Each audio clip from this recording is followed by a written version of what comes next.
people who set them up are dead, they're not in the or they're not in the legislature anymore. Now you have people later on come along trying to administer them. In some cases, you could say they're being administered in bad faith. In some cases, you could say they're being administered poorly, but it's not medical malpractice. I mean, the doctors have, the judges in the state have no clear idea how the laws are supposed to be. No, I agree with you, and that's exactly why I don't think it's something that I don't think it's a legislatable topic.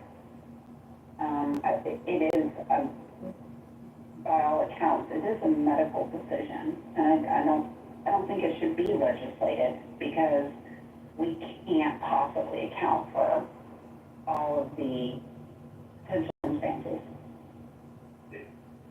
My general belief has always been that if it wasn't for the government and the political parties deciding that this is a core issue that they can use to get votes at some point in my lifetime when they made this decision, I don't know exactly when that was, that most of us wouldn't care quite so much about it. Right? It's like nobody looks at shades of gray anymore, right? I feel like the huge majority of Americans could agree that, like, when a baby looks like a bubble, taking a pill to make sure it doesn't stick to your uterine lining at that point is not killing a baby, okay? And at the same time, when it looks like a seahorse, well, that gets a little more dicey. Does that seahorse have a brain and a heart? Well, now it gets harder to argue, right? When it looks like a miniature person, yeah, that's troublesome. I think most Americans would agree that, like, chopping its arms off and puncturing a hole in its head and sucking its brain out with a vacuum is really fucked up, right? So why can't we just agree that the first part with the bubble and the second part with the popping the hole in its head is super fucked up, right? And that the bubble is super okay. And the argument comes from, like, does it look like a seahorse with a heartbeat? Does it have a brain? Can it feel pain? All that stuff. But the way that conservatives use the word baby to apply to zygotes and two-cell organisms is a huge stretch that is dishonest in nature by default on purpose. I don't know. I don't think it's dishonest in nature, because you know what? Whenever I was trying to get pregnant and I got some big fat positive on my test, like, that little two-celled organism was a baby to me. Like, I don't think I'm being disingenuous when I say that, that I consider it a baby. I mean, that doesn't come from a place of being disingenuous or trying to... Well, it's actually in babies die all the time supernaturally, a lot. There's a lot of double-celled organisms that don't stick to the side constantly. And, like, we're not going out our way to make sure they stick, because it's super important that human life not go away for any reason. Like, we're not finding ways to keep the single-celled organisms from causing miscarriages. We're not finding ways to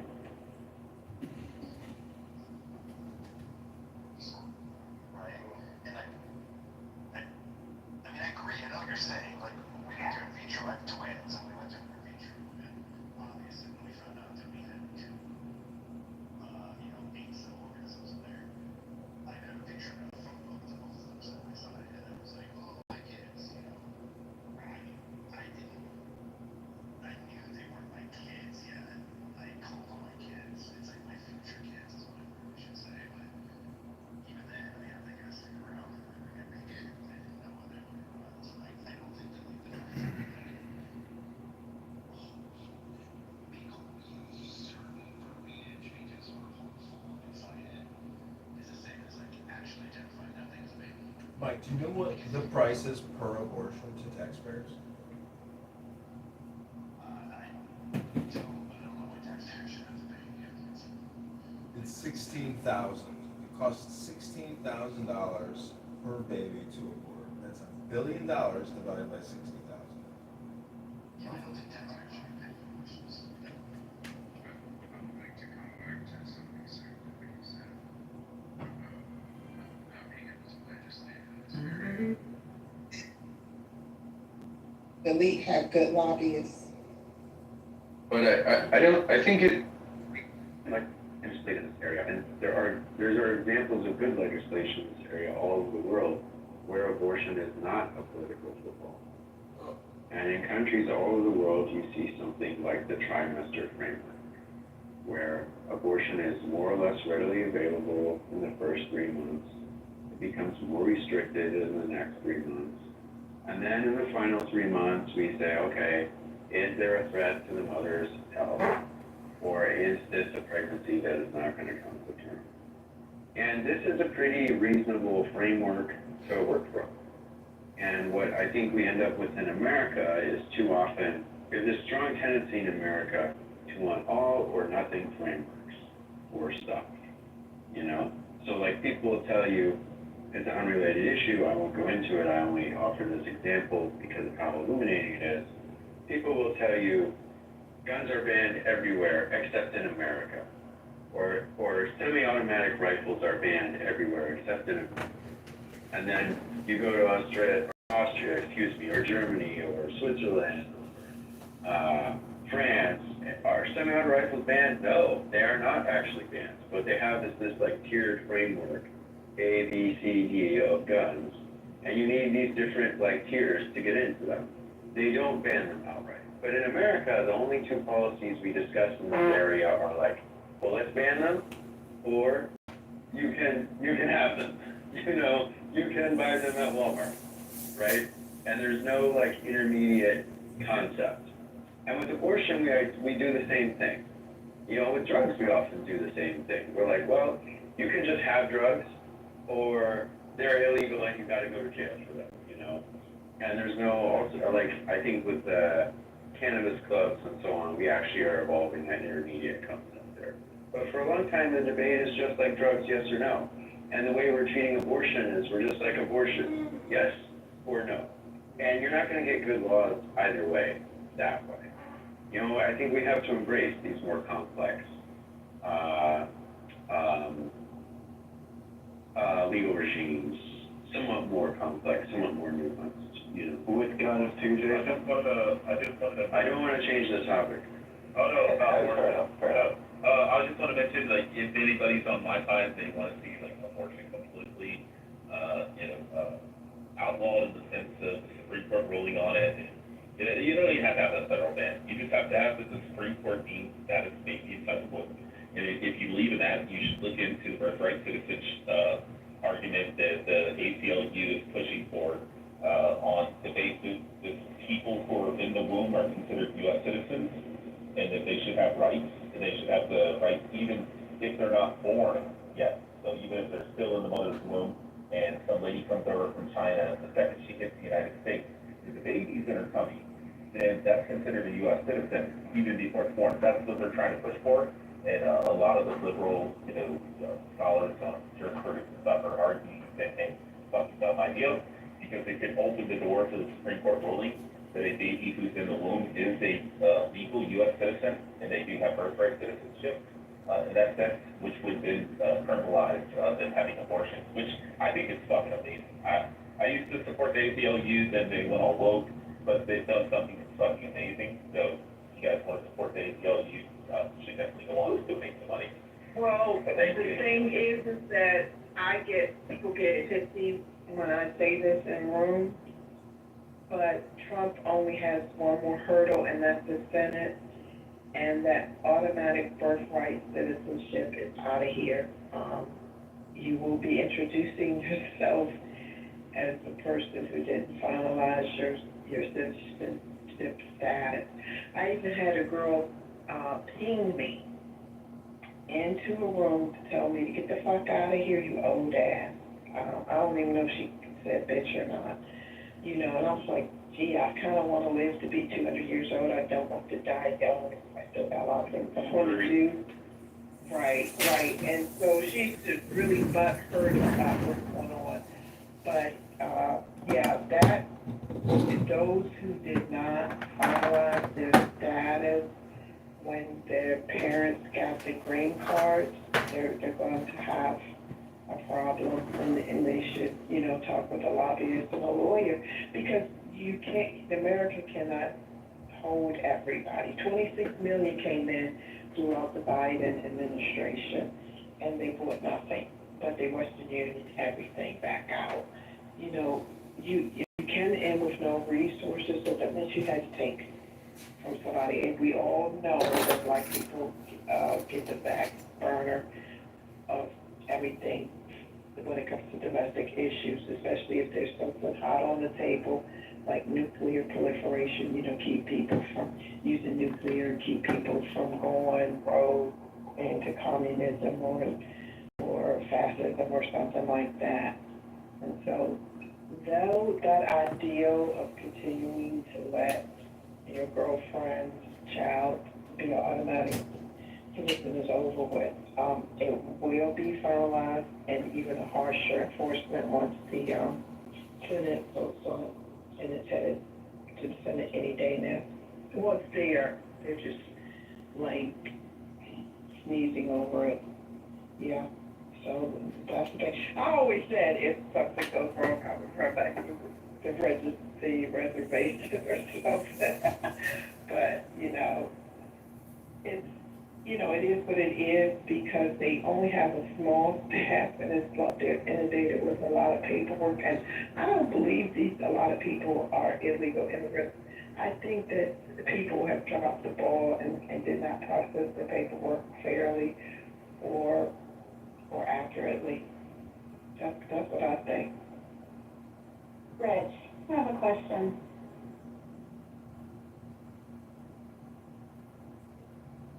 Are you gonna answer me? For who? For Rich. Who's Rich Messi? Messi. I think you have a question on that. He's mad at me. Messi, my question is, it's real basic, I think, but I just don't understand.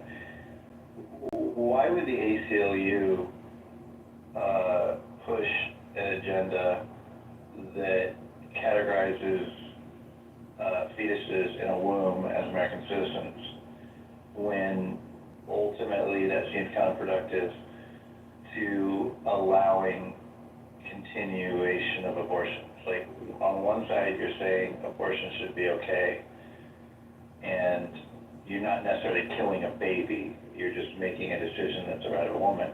And the other side, you're saying this thing's an American citizen before it's born, which means it's a baby that would likely have rights at that point based on that decision to make it a citizen. And it seems like that would lend to more pro-life focus. Does that make sense? Like, it seems the two things are opposite, or that they're trying to make something happen that would cause a lot of problems with their other stance of pro-choice. Am I missing something? Does that make sense? Like, how would we expect the ACLU to argue they're not babies and they're not citizens till they're born, and that way they continue pushing for abortions? But then that makes arguing for birthright citizenship hard, right?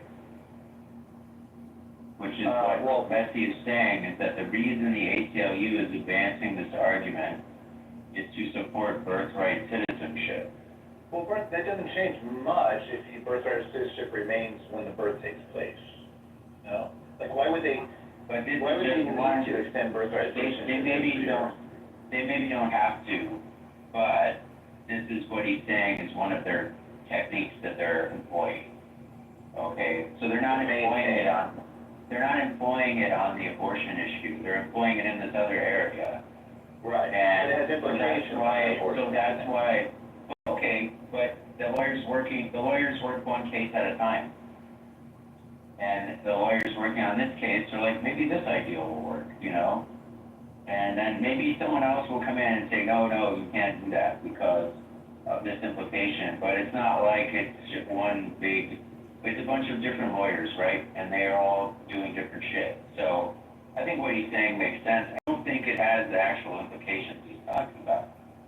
But serendipity, I really was hoping to hear your, like, pushback basically on, like, because I'm saying we can legislate. There are proven legal regimes for this. There are proven strategies. And what would be so bad about adopting one of those? Well, again, like I said, I just feel like there's gonna be circumstances and situations that are gonna, when you draw very hard rigid lines, you're always gonna have something that's gonna test the boundaries of the hard rigid lines. Even if you do the trimester,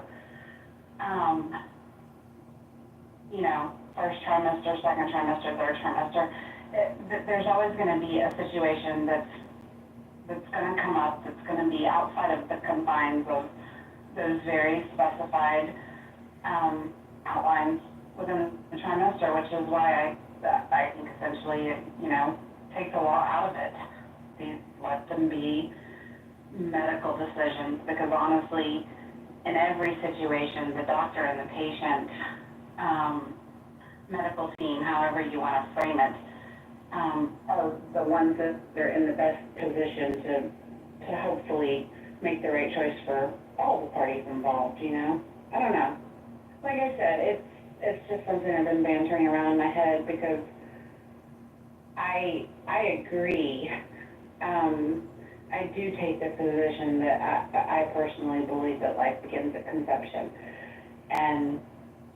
But I really struggle with the fact that I have empathy for the women that either are victims of violence, or the women who probably desperately want those babies, that, you know, carrying that baby to term is a huge jeopardy to herself. You know, and what if she's got other children she has to take care of, and a husband? Like, I don't know, I have so much empathy for those situations that if you're gonna take a pro-life stance, the only way to really do it is to be all in, like Mojo said, otherwise your whole philosophy falls apart. But I can't ignore the fact that those are very real problems, they're very real circumstances, and I just can't wash away not having empathy for them. That's probably just the woman in me. Can I just say to Christy and Magoo, you missed a hell of a room earlier.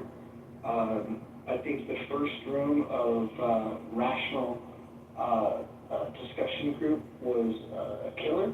And if you think about how many people attended for the first room compared to a room that's been going for 3 years, I would imagine that by mid-next week, we're going to be doing much bigger numbers than the other ones. So, Christy, you might want to get in before it's too late.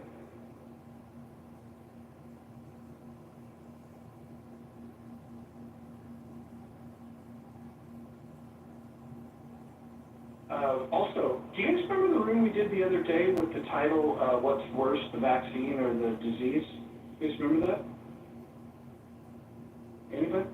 John? Serenity? Nobody remembers. Nobody's at The title the other day? Yeah, you remember I that? don't know, but I saw it today. Yeah, so we The did that. exact same title. We did that exact same title, and Jonathan Bing, stole word for word the title. Yes. I can't complain, considering I stole Gary Baumgartner's title word for word, but I can say that Jonathan Bing is hitting a new low.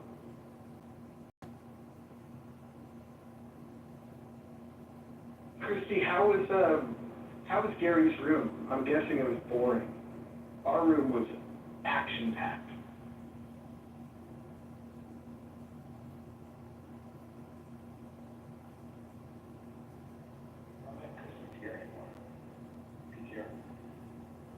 Oh, she's down below, sorry.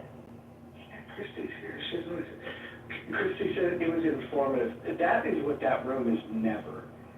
Gary's room is a bunch of fucking NPR listening, boring fucking people that just get up there and they don't build on any points. They just get up there and they just say words. It's just fucking word salad. It usually did them, but now it's Monsef. Hey, let's hear from Monsef. Jesus fucking Christ. Gary Baumgarten. Yeah, Baumgarten. The problem with his rooms, I think, is that it's exact same people every single day on stage. Scott, the Navy, And what about, debate the news? They do. Debate, hold on, the Debate the News is ran by the biggest no talent on this app, Jonathan Bing. Jonathan Bing is a big no talent hack that rides on the coattails of Nelson Ortega. Jonathan Bing has never had an intelligent thought. He's never had an original thought. He is a big dum-dum.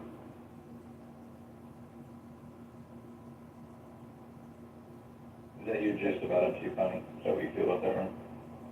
Well, when I go in there, they don't like let anybody talk. And they'll read off something that happened, and they wanna know what you think, but then they just move along very quickly, and they don't want to know what you think. It's the worst censorship I've ever seen in my 16 years of living.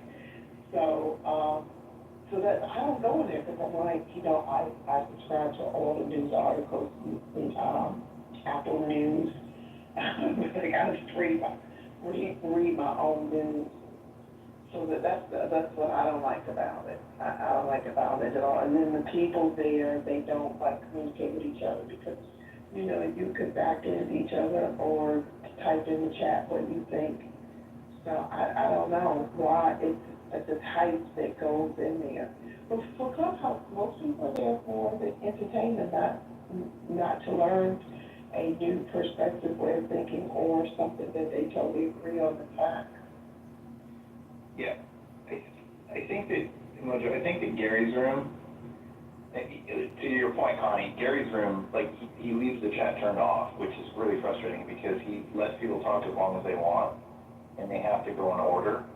And there's absolutely no checking in. Like, if somebody says something and you're just like, yeah, I agree, like, he would, like, freak out on you. Just Well, but it's worse than what you're saying, because there was a guy just yesterday that gets up there, and the topic of the room was, it was ICE, right? They were talking about Trump's border policies. And this guy got up there and said, that ICE is getting paid, the ICE agents get paid for every deportation, which is something that was super easy to fact check. Then they had another person that got up and said, thanks for making the point, I was gonna say that. And it's like, wait a minute, like, these are easily fact check fucking issues. Right. And nobody's able to push back. And then Gary only pushes back on selective things and on selective people. Correct. And so it's just weird. And then the idea that they closed the chat because somebody called him a racist one day. And so instead of being able to moderate the chat, they closed the chat. Then after people complained a lot, they created a chat on fucking all apps, Facebook, right? So they've got a Facebook chat that you can join. It's just crazy. The whole thing is backwards.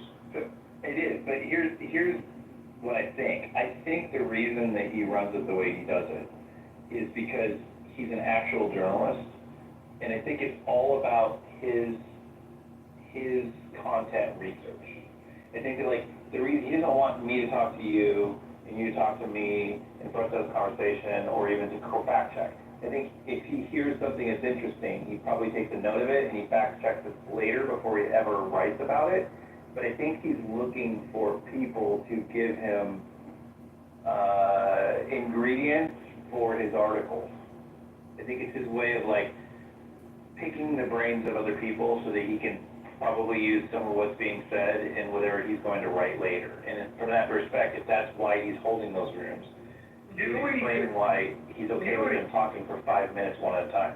Well, what he could do, though, is he could take the boringest people that don't have shit to say, like the David Garcias and the fucking, the Mountain Crest of the world, and just don't bring them up.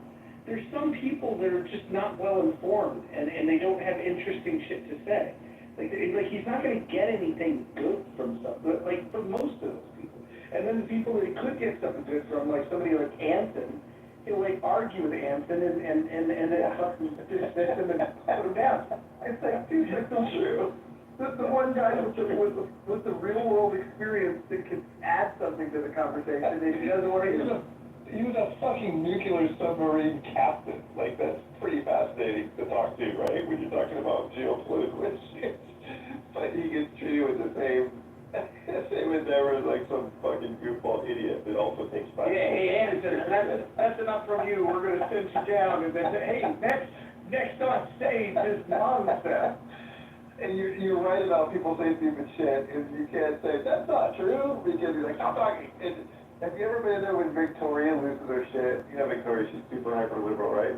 Yeah, well, hold on, Mike, you know Victoria's coming here, and it claims that she's briefed 3 separate presidents in this situation room? Oh, she really has? Oh, that's hysterical. That's her claim. She'll sit in his room and someone will say something and she'll just be losing her shit, right? Because she's so hyper liberal and that room is generally very conservative. And she'll be losing her shit and she'll want so bad to argue. And then she'll like chime in, just something simple like, that's not true. And you'd be like, stop, I'm gonna send you down if you do it one more time. And she cannot resist herself. She's like, that's not true. And she'll be like, that's fine, I'm kicking you out. And you'll kick her out and she'll leave. But I don't think I've ever heard her actually, like, she'll be like 6th in line. She's never made it to 6th in line. She has such little self-control that she literally can't sit on stage long enough to get her. Yeah, the other part of that room that's fucking just horrible is when Scott Jones thinks that he's doing a good impersonation of Donald Trump. Oh, it's cringe. He's got the worst Donald Trump fucking impersonation, and It's so cringy. Gary's like old and can't hear well, so he probably thinks it's fucking funny. No, it's so cringy, and Scott bumped into you in the middle of like. But do you guys remember when you brought up some issues about, tourism? The guy hurried up and left. He said what he had to say, he left. I was like, okay, I see what we're working with now. You know, Mike, I picture when Gary hears Scott doing the Donald Trump impersonation, he's probably laughing on the other end and having memories of Rich Little being on Johnny Carson. And thinking that Scott's the second coming of Rich Little. Yo, John, you there?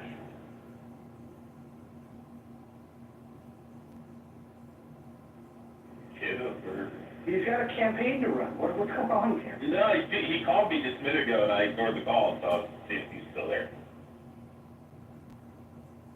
The one thing I'll say about Gary is he's very, very consistent. The guy frickin' runs that damn room down to the second at 5 p.m. every fucking weekday. Dude, you know what was crazy? Is we did the counter programming over here. We created a house called the Rational Discussion Group. We start at the same time that he starts his room, and we use the same title that he used. But somebody pointed out to me that because he's still on time, he opens the room 5 minutes early. So starting on Monday, we're gonna start 10 minutes early. Yeah, he does it exactly 5 minutes. So you can do 6 minutes and still beat him, because he will be consistently exactly 5 minutes, down to the fucking second.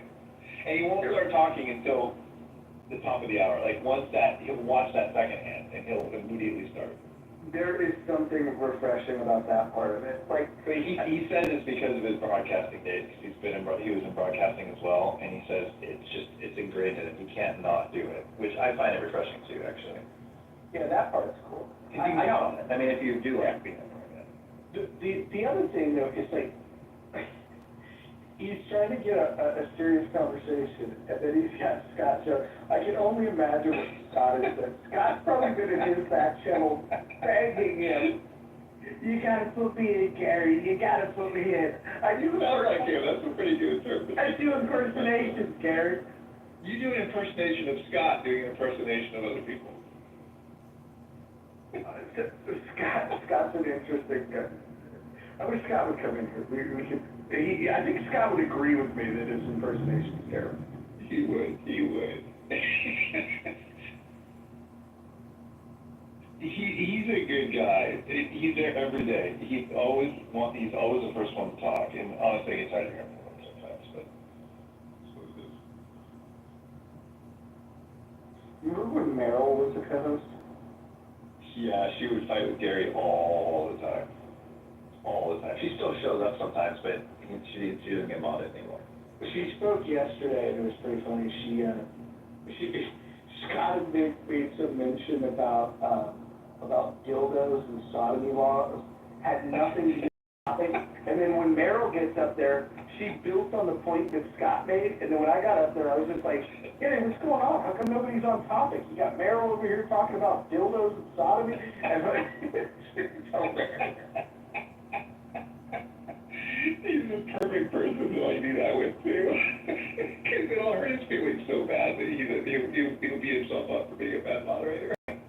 Well, when I criticized the chat, he thought, this is part of the other thing. He goes, well, if you don't like how I run the room, you can go start your own room. And then, so today we did just that. So we're counter-programming. What excites me about the counter-programming, it wasn't even my idea. It was Anson's idea. Anson's the one that came to me in my back channel and said, yeah, I just can't do that in the room anymore. I wish there was a space. And then I said, well, why don't you do it? And he goes, maybe I will. And then I go, okay, it's done. So then I created the house. And then Really, today, Anson became tired of being in that room? he won't do it. Yeah. And today we had, I guarantee our conversation was better than what they had. Because we had people, we had Anson talking about the topic, and over there you've got okay, now let's hear from Monsef. I mean, there's no way Monsef is going to break down these issues more than Anson. Well, and if you allow a little follow-up and a little bit of back and forth, right there, that automatically makes the room less awkward. His room is really awkward. And the only difference that we had in our title is we had the title word for word, but then I added with chat. So, he used to not even allow, thumbs up and stuff, too. He finally opened that up, but it used to be you couldn't even do that. So you'd have to sit there and listen for an hour to wait your turn. You couldn't even, say good job to somebody that was... I like going in there and doing the thumbs down to people like Victoria before she's even speaking.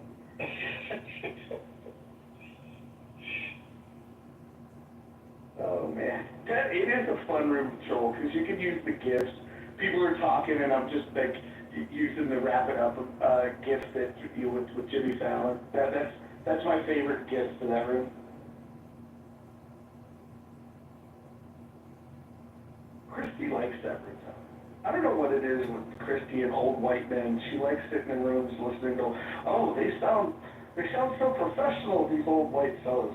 She probably likes those old white guys on the Muppets, too, that sat up in the fucking balcony.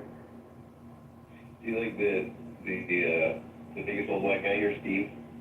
Does she like him? Listen to Steve? You mean Steve Appel or Steve? Yeah, Steve Appel. He's so loud sometimes. I like Steve Appel. I don't dislike him. He's just so fucking loud sometimes, just the way he has his mic set up, that he'll just bust into somebody.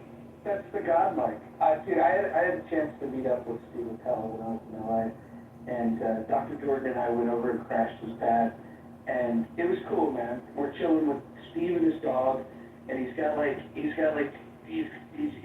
classic rock and roll going on in the back, like 50s rock, 60s rock, and we're just chatting. It was cool. Steve and Dr. Jordan are both 100% exactly what you would expect them to be like. Does Steve have a mic set up, like a DJ hanging down in front of a mic thing in his house? Is that what he talks into? I don't know. I didn't see his setup, to be honest. We chilled in the living room. I picture him acting like a DJ, full on, all out DJ when he's on Clubhouse. I like Steve. He's fun. Yeah, I've always liked him. He named a rule after me, apparently, that people think I'm famous for on here now, which is really funny. People that follow him. He calls it the Mike Moon rule, and he still calls it that all the time, but I was giving him shit one time because I was like, you need to let people go back and forth sometimes, because he's so, I don't think he's a narcissist, but he just is so domineering sometimes. that like two people wanna talk and he'll keep interrupting in the middle of the two people, and I said, like, Steve, you need to back down, let these two people talk back and forth sometimes. To let the conversation develop a little bit, without your input all the time. And So, yeah, he here's what thought that was a great idea, he called it the Mike Moon rule, so you can request it, and then you can talk to somebody directly. I think Steve is genuinely interested in having good conversations, which is rare on this app. I can't even say that, like, with straight face anymore. Once upon a time, it was like, I felt like I was genuinely interested in that. Now it's just like, you know, this is post-apocalyptic, like, there's no more rules. Well, you definitely troll a hell of a lot more than you did before you left. Although I did create rules, just yesterday I created rules. Have you read the rules of this house? I have not, I'll go check them out. I bet Christie likes the rules of this house. Christie seems like someone that appreciates rules. But you've got a good speaking voice. Have you ever thought of taping what you do for a podcast? Why would I have to do that? It streams on YouTube 24/7. Oh, I didn't know that. Okay, Oh, yeah, great. yeah, what you just said, there's dozens of people listening to that right now on YouTube. Oh my fucking God. Oh my God. There's a thing that is making to say. Oh, okay. Well, can I have the link? Matthew, can you get her a link and put it in the chat for, where we stream this? Margaret, whatever happened to the Liberty folks, the two of them? You mean Connie and, Jim? Yeah, whatever happened to them? Connie had some things going on, and Jimmy's been busy with work, but more importantly, like, the Liberty movement just died because when the Libertarian Party decided to essentially endorse Donald Trump, well, not officially because they couldn't with their bylaws, but all of the people that were influential were personally endorsing him. Christy, the reason why it's English only is because if I don't do that, you have people typing in the chat in the language that I can't moderate. And so I then don't know if they're insulting someone, doxing somebody. They could be doing something really problematic, and I just wouldn't even know it. Plus, you're just super racist. And there's that. But you can't call me homophobic, not with this photo of mine.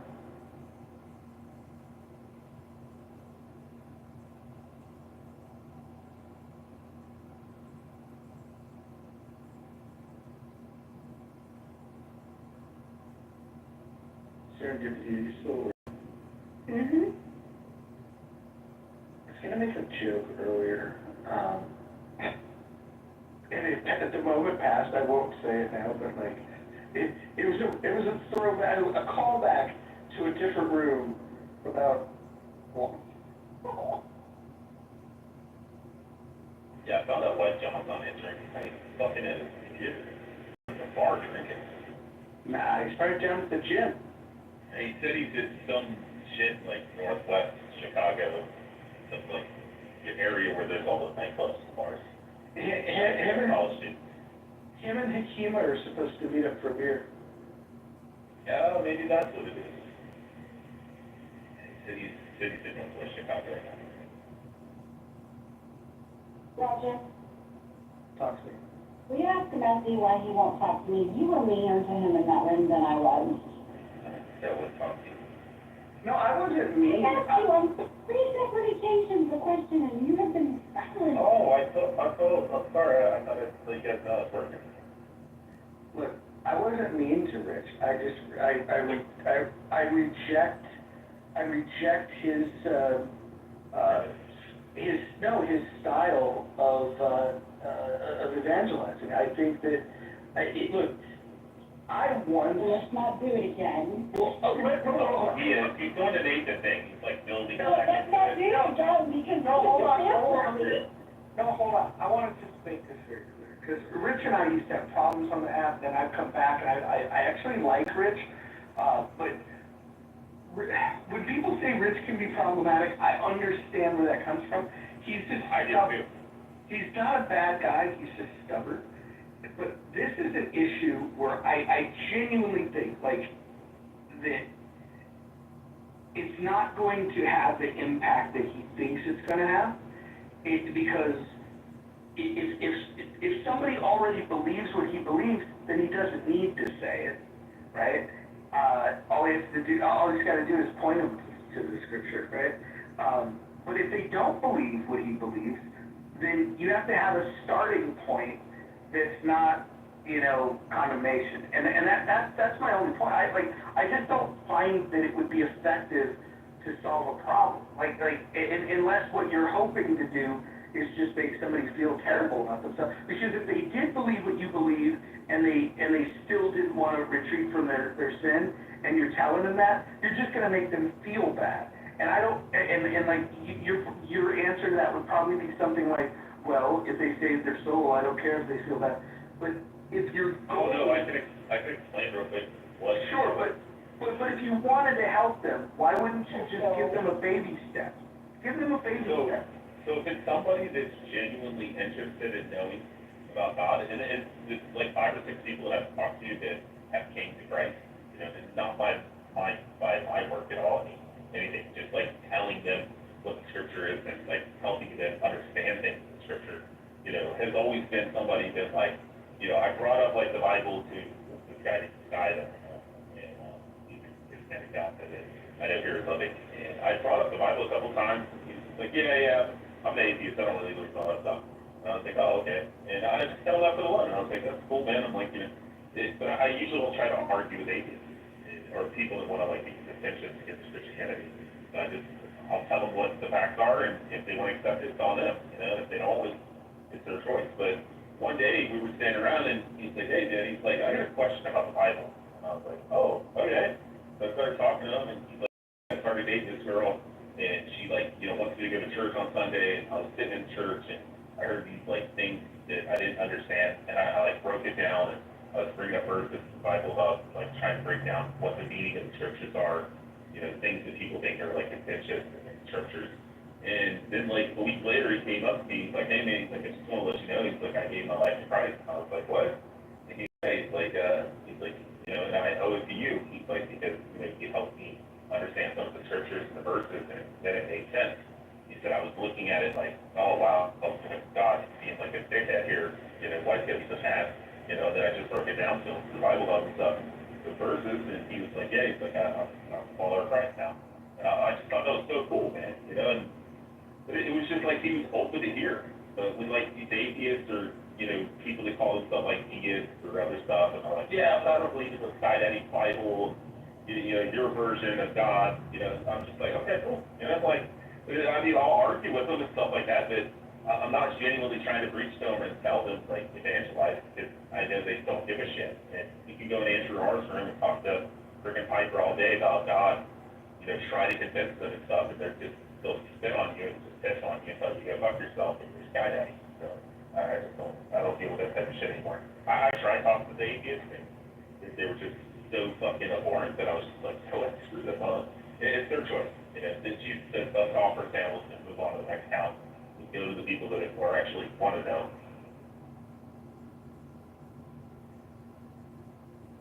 I'm just always talking. I like Rich too, and I think he's messy, but I like him. And I was starting to get my feelings hurt. My problem is serendipity. I'm not full punches. That's why I like you. Yeah, something about that means, my dad's the same way. Yeah, I have that Peter, like Peter, case up from the Bible, like somebody comes at me, I'm pulling out my sword to cut their ear off. I know I shouldn't, but at the same time, it's like if you're gonna come up and be like, oh, you're a bag of G. Peter's a great one. Yeah. But you know what you could do? You could be just a teeny tiny little bit nicer than Monica. Okay, listen, here's the thing, this is the last thing I'm gonna say on this. I don't have any hatred for Monica, even though I'm autistic and people are like, oh, people don't know how to read people, I am fucking hyper observant. And I think a lot of autistic people are hyper observant, but they usually can't like understand the absurdity, what they're seeing and understanding. And like my son's like more autistic and on the spectrum than I am, and he picks up fucking everything. That little motherfucker, he'll do some bad shit, and I'll be like, Richie, stop. He'll turn around and smirk at me. He's like, fuck this, you knew what was going on. Like, Rich, do you know that like back months ago, you and is it Jerome? Is that his name? Jeremy. Jeremy the atheist, or? Yeah. Do you know Jeremy when he was using the all black background the same way that you were doing? Do you remember that? I don't remember him doing that, but maybe. Yeah. So anyways, you guys used to both do it, and Kelly was the one that pointed it out. I couldn't tell you guys apart because like I thought it was one person. I didn't take the time to look at the bios, and you were you were doing fucking crazy shit, and I ended up blocking him. It was fucking crazy, and then you would fucking show up, and I'm like, I gotta block that asshole. And then Kelly explained to me that you guys were different people. Oh, yeah, sure, they're in the talking instrument. He's the one that the Monica shit that you do, where you're like, yeah, I'm not really a huge fan of Monica. She's okay, but, I'm not a big fan of her, but I'm like doing this whole making it pretend like I'm in love with her, and like she's like the greatest thing since like bread to like, talk to people. And Jeremy's doing the same thing with the black people over there, and he's like, yeah, and filthy white people, you feed and dog Edomites, I hate all these stuff. White Christians. Hold on, let me clarify the Monica thing. I genuinely believe that she is intelligent. I genuinely believe that people think, that think she's a racist, I think are wrong. I understand why they say it, but they're just wrong. I've observed enough I think she's a troll, and she trolls on the topic of race, and so it's very easy to confuse that. But I do think that people are incorrect about that. I think that she's actually got a good heart. I don't think that she's malicious. I don't think she wants to hurt people's feelings. And in fact, because I remember Monica before the troll roast. I remember Monica when she was just like, popping into rooms and like, having conversations about Jordan Peterson or fucking Thomas Sowell, and she was kind of playing the straight person without trolling.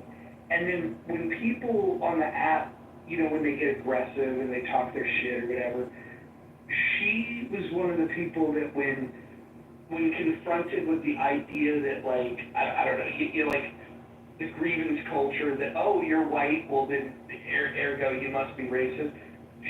Her reaction to that, like, people say that to me all the time, and like, I'm of the opinion, like, okay, I know what I believe, what I don't believe, so I don't get moved by that stuff. I don't think she'd ever experienced that in the real world, and so I think because she's proud and because she's outspoken and she's willing to defend herself, what she's decided is she's going to push back on that. I think it just deeply offended her, and I don't need you to co-sign. I'll be finished in a second. You can just mute yourself. Thank you, lady. Anyways, I think Monica's misunderstood. The biggest mistake Monica's ever made, and I told her this, is when she would do rooms with Sean Coleman. Now, Sean Coleman is an absolute piece of shit, and I won't have this debate with anybody. I've already done that, but he's a piece of shit. And I told her, I go, look, you're different than he is. And then she's like, well, he's got the right to freedom of speech. And then I'm like, Monica, this isn't the fight you want. This is not the fight. He's different. Because Sean Coleman's also not stupid, but Sean Coleman actually hates people that are not like him. And like genuinely has contempt. But he's able to do these things where he frames things in a way where he will push the envelope, and then if you try to stick it to him and say, that's very racist. Then he'll go, oh, what did I say? But he gets into this whole, I don't know, like, he's a big believer in, like, the bell curve and shit like that. And he's just a fucking racist. And I had tips with Monica because she didn't listen to me. When I try to help somebody, and like, in good faith, and so that was the only rift that Monica and I had where I was like, dude, that's a bad look. And she would double down. Same thing happened with Sarah, but in a worse way, where Sarah would, like, love up on Pepe, and you guys could like Pepe, hate Pepe, whatever. Pepe's Pepe. I'm not convinced Pepe's a racist, by the way, but where I know that Sean Coleman is. I think Pepe is just an extreme troll. The thing is, it doesn't matter if he is a racist or not. He's so comfortable in letting the whole world believe that he's a racist that he might as well be a racist. And so it doesn't matter. Whether it's in his heart and soul, I don't know. But I do think that if you were to show me that Sean Coleman did something to harm people of color, wouldn't surprise me at all. If you showed me that Pepe did that would shock me. Like, I think there's levels to this, and I don't think Monica's on those levels at all. No, I don't. Roger, here's the thing. I don't think she's like a classical Ku Klux Klan neo-Nazi racist. But I think she espouses a lot of racist fucking shit, tropes and stuff. I mean, like I was saying about the Discord, people will be like, Monica's not racist. And I'm like, she literally just fucking posted Nick Fuentes bullshit on Nick Fuentes' fucking Twitter account, or like people that are adjacent to him that are like neo-Nazis, and she'll post these things about talking about like, statistical numbers of like black people committing violence, and then you click on the Twitter and you're like, oh, this is a fucking neo-Nazi fucking Twitter. Like, why does she keep posting neo-Nazi shit? And then she'll put in the Discord, she'll be like, oh yeah, the fucking North American pavement apes, talking about black people, or she'll, sit there and do the mud shark shit, and that's why I would give her shit about mud sharks. Because she constantly posts in the fucking Discord, these fucking mud shark fucking fat white women and shit. And I think she has like a white superiority complex that she believes that like there's a hierarchy that whites are better than everybody else. But she's gonna get away with it because someone said that she has a black boyfriend. She doesn't. She's saying what she's saying, but she said it's not blanket. And as long as it's not blanket, everybody's not like me, I'm not gonna say anything. So the last thing I'll say about this real fast is the one thing that fucking will set me off more than anything is when I can pick up on somebody's two-faced. If you're genuinely coming in and you're like, yeah, I don't fucking like black people, or I don't like fucking Jews, I'm totally fine with that. Like, I believe freedom of speech. I hate when somebody comes in and they're like, oh, no, I'm not racist, but they're like North American pavement apes and mud sharks and like posting fucking Nazi fucking shit in the Discord. And I'm like, wait a minute, hey, like, did you guys see this fucking white fucking fat bitch who pretends to be nice is, on your fucking... Dude. Okay, I should have said that, because I know Listen, look, this is the issue, Rich. To make your point, you want to make the most extreme argument. Like, the fact that she's not even here, we probably shouldn't even be talking about her. Yeah, I agree. All I'm saying is that I think that people are wrong. I listen to people a lot, and I know you do too, and I've been on this app fucking, like, there was a time when I was on this fucking app 20 hours a day. Believe it or not, 20 fucking hours a day. Like, this was like crack for me in its prime. I listen to people, and I'm telling you, that is not a racist woman. She's a troll, and she's hilarious, and she's brilliant. I can say all these complimentary things, and I've told her I understand why people think that she's racist. But I know that she's not. I know that she's not. So Jinx, the scientist chick, like cute black chick that married to the white guy and stuff. Jinx. The one that's a scientist who drives. Yeah, the scientist. Yeah. Drives by spits on the homeless people. Like her, I called her up. I kept telling her about it. Like, this bitch is fucking two-faced. And they're like, no, she's not. She's really, really sweet. And then she got super pissed off because Nathan and them were fucking with her, and they never modded her up. And she's been in the room for like 6 months. And they were modding every other new chick that came in the room and saying, oh, Star is like the greatest fucking woman we've ever had here. And Jinx finally crashed out. She's like, I do all these game rooms and these like fun, things and stuff, and try to to do all this amazing stuff, and you never fucking modded me up, Nathan. And then she went from this sweet lady to sitting there saying, oh, Nathan, I think your fucking son has an extra fucking chromosome and is fucking retarded. Like, cause his son in the background will start making like all kinds of noise and shit, you know, and he'll be like, oh, it seems like he's autistic or something. No one wants to hear that. But yeah, she's like, why don't you go deal with your fucking 5-year-old son who can't even fucking know his ABCs? You know, he probably has a fucking extra chromosome, Nathan. And then everybody's like, oh my gosh, she's such a, like, terrible fucking person. I'm like, Yeah, I've been telling you guys that for 6 months now. They get down on Nathan. They said he owns Oh, a pineapple plantation, so he's polyamorous. They really give him shit. You know, but he doesn't. Hold on. Mistake number one is people going into that room. That's mistake number one. I don't go in there anymore. They only ping me if I'm in someone else's room. But I haven't answered in months, so I don't think they pinged me lately. For some reason, they have a nickname for me. They call me Blowjobs. I have no idea how I earned that name. That's not good. Yeah, they call me Blowjobs. They want me to be like Nathan, because he's got a pineapple. They told me the history. Christy, we're talking about showism. Yeah, they told me the history behind pineapple, because I hadn't thought about it. And they told me what it meant. Oh, Christy, also to answer your question, not everybody, but I think Christy's here, is she? Yeah, of course, Christy. Yeah. Oh, okay, there she is, yeah. Neurodivergent, autism spectrum disorder, Asperger's, ADHD, and ODD, oppositional defiant disorder, so. Yeah, I can't speak for everybody else, though. But there is a lot of fucking autistic people on this app. She said everybody on this fucking app's neurodivergent. Well, look, you can be neurodivergent, but I believe that just like autism lives on a spectrum, like the spectrum is not what people think. It's like some people think it's severe, it's mild. There's a good autism where you can weaponize it and make it a superpower, and then there's an autism where fucking you can get nothing done and you're fucking hopeless. You take somebody like Io, I don't think he would be who he is without autism. Anytime people argue about the smartest people on this app, that guy, if we had to IQ test people, unless it's somebody I've just never seen on this app, I would put my money on Io's highest IQ. Yeah, Ethan Muse, even Io concedes it, Ethan Muse, and he's actually a theist, like he believes in God. But what's wild about him, and a lot of people say he's LARPing as a theist, that he's a supposed Orthodox Christian and stuff like that, but he's probably one of the most brilliant people I've ever met, and he's so fucking beyond.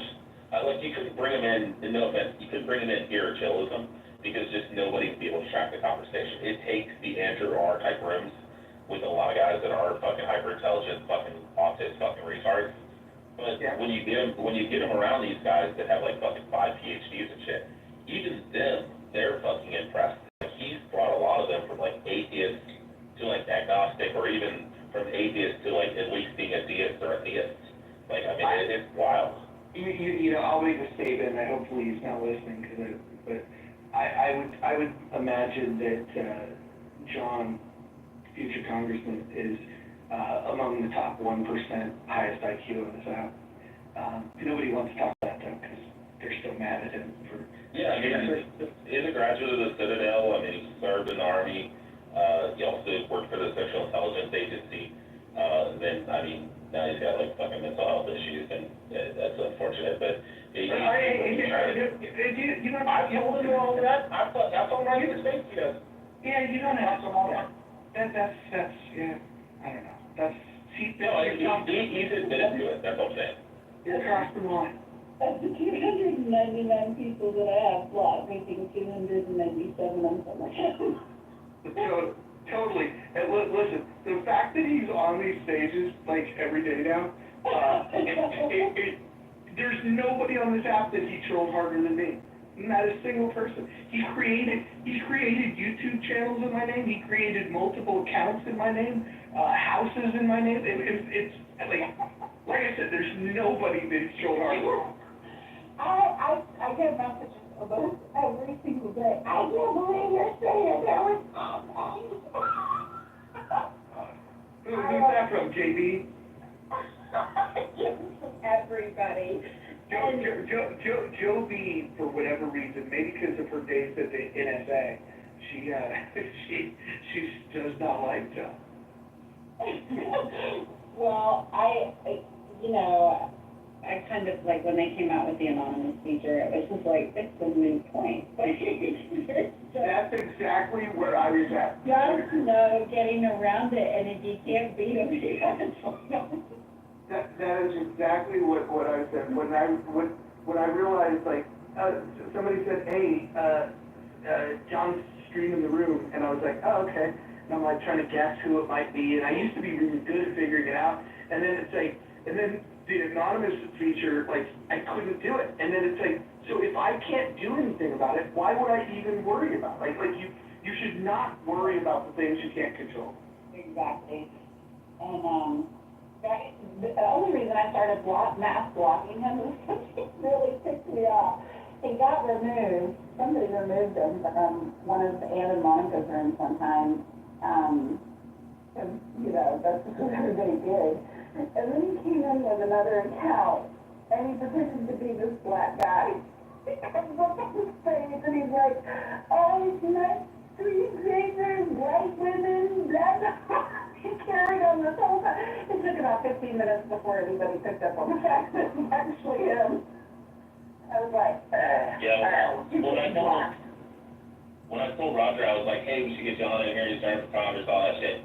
I called him and I was like, listen, John, I'm like, you gotta like fucking chill out. You can't come in here and crash out and we're like, oh no, and all this, like fucking, it's all a fucking psyop and a mind fuck and all this stuff. I'm like, you just gotta like chill out, dude. And he's like, okay, I'll try my best. And then now he's been in here for like how many weeks and he's like totally normal. So he's doing really good. I'll give him props.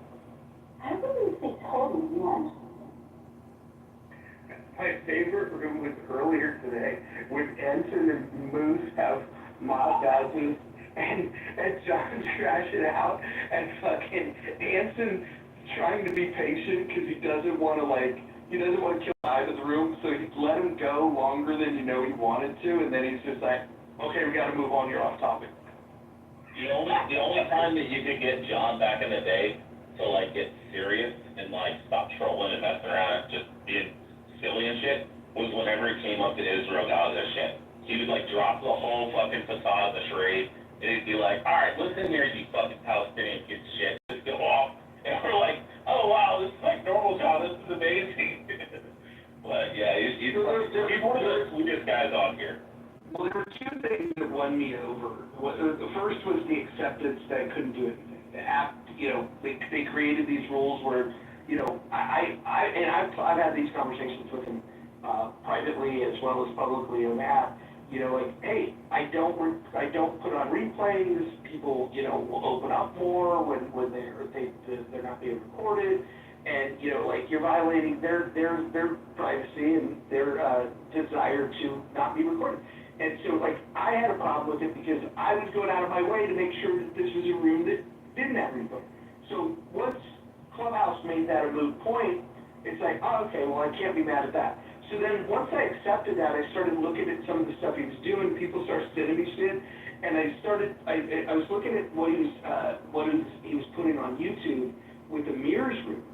And I'm telling you, I think there's a legit possibility that if a security agency, whether in this country or somewhere else, were to listen to a mirrors room, I think arrests would be made. And I don't want to overstate this, but I think that there's a world in which the streaming of audio on Clubhouse onto YouTube, he may end up, as much as people might not like the tactics, he may end up becoming the hero of this story. MGK, you're on the spectrum too, right, bro? Shit, probably. Like slightly. You got a touch of the tisms, right? I've been thinking about it lately, and I think it seems likely it's a little bit of the three things, which is maybe a little bit of autism. I'm not so sure about that, but definitely ADHD and a little bit of, you know, a flavor of OCD too. You know, that's pretty much it for me though. But yeah, a mix of all those, that's sort of, but to me, for me, they're like definitely a superpower to the point where it just helps me, it actually helps me think through things as clear as possible. I'm very OCD about sort of, logical consistency and things like that, so, yeah, definitely, use it to my advantage. Do you guys remember Tommy? Serendipity, you gotta remember Tommy. Yes, I do. So that would be an example of bad autism, where it's just like the record skips and it's on the worst song.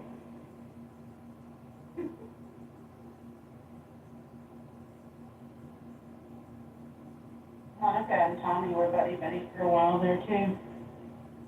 Yeah, that was another one of her questionable moves. But again, She doesn't like it when you tell her who she shouldn't associate with, and she will dig 10 toes deep. especially because she arrives at this thing of like, I believe in free speech. Like, and so if you challenge her on her association, that's what she digs in. And she will, when she gets dug in, then she'll ignore the obvious red flags of why it should be a problem. Tommy, when houses were first created, we had this concept called a lobby, where you had no moderation tools. You couldn't mute people, you couldn't move people, you couldn't remove them from the roof, you couldn't do anything. And he pops in there and he realized, oh, they can't do anything, right? And so he just goes on this anti-Semitic rant. It was crazy. It was like, it was almost scary, like how he was going, and he was going after Abby. And I was frustrated because it was in my house, but it was in the lobby, so I couldn't do anything. And thankfully, the one good thing that Joe Armenia has ever done is he came in the room. That room blew the fuck up. This was like, post prime of Clubhouse, where, if you get like, 100 people in a room, you're doing really good. There was like over 1,000 people in the fucking room, and Joe Armenia, I think, showed up just to see, hey, what's going on, and it was like the only lobby that ever really blew up, and this ruined the concept of it. I think they rethought it when they realized, like, oh shit, what if somebody's crashing out hard like this? So, Tommy got clipped, in real time in front of everybody, like mid-sentence, and so, and he's never been on the app to my knowledge since then, so, I think they got a nice little device level block, and so he's been gone, but he was a dickhead. My biggest frustration with her was over Ollie Alexander. Ollie Alexander's another one. I remember Ashlyn, who, nice, but naive girl. No, she's a hater. She's a naive girl. She wants to believe the best in people, and somebody that was charismatic and was captivating a space that she was in, showed her attention, and he won her over. And like, and so, I mean, like, he uses those same skills to groom little boys, but he won over her, and he won over Jazzy. Probably some other people, but really got them like knee deep in his shit. And that was kind of sad, because Ashlyn was, I genuinely think she's a nice person, but she was very easily led, and she's super nice, right? I'm not saying that. Yeah, she's just so naive. I should say I hate listening to her talk. She never makes any fucking sense. She doesn't really know what she's talking about. She just kind of buys into all the shit, like you're saying, that naivete. And she just buys it hook, line, and sinker, just runs with it, and it just rambles on for like fucking, and people let her ramble for like 30 minutes. And I'm like, why is she gonna shut up so somebody can like, Rich, I don't know if you want to share, but your oldest kid, how old? 7. Okay, so when your kids become like teenagers or beyond that, like, there's a possibility, I hope not, with you around, maybe not, it could be that the kid would be naive. What I saw with Ashlyn was like, this is somebody's daughter. You know what I mean? I felt like there was no real helping her because she was so naive that she was gonna fall for everybody's bullshit. And like, you could try to give her advice, but she's the kind of person that if somebody said, hey, want some candy, come get in the van, she would have been in the van. She would have took the candy. And that was what fucking scared me for her, was like, she was in all the spaces with the worst fucking people. And then what happens? She leaves the app and like literally followed the worst people. Like into her personal life, like deeply involved with some of the worst people. And I don't think she's back on here now. Is she really? Yeah, she's in JB's room all the time, and he lets her talk for like fucking 30 minutes. She'll just get up, she's like, can I say something? So she just, it like makes no point. Oh, wait, are you sure? Are you talking about Ashley or Ashlyn? Ashlyn, the black lady who's, was in a special, different lady? No, Ashlyn is a white girl from Texas. Oh, no, okay, do you know who Ashlyn is? She's the guy that, she has all the fucking Special Olympics. I don't know what she's had. Oh, you're talking about Ashton. Which one? The black Ashton. Oh my God, that lady. Yeah, She's so fucking dumb. Yeah.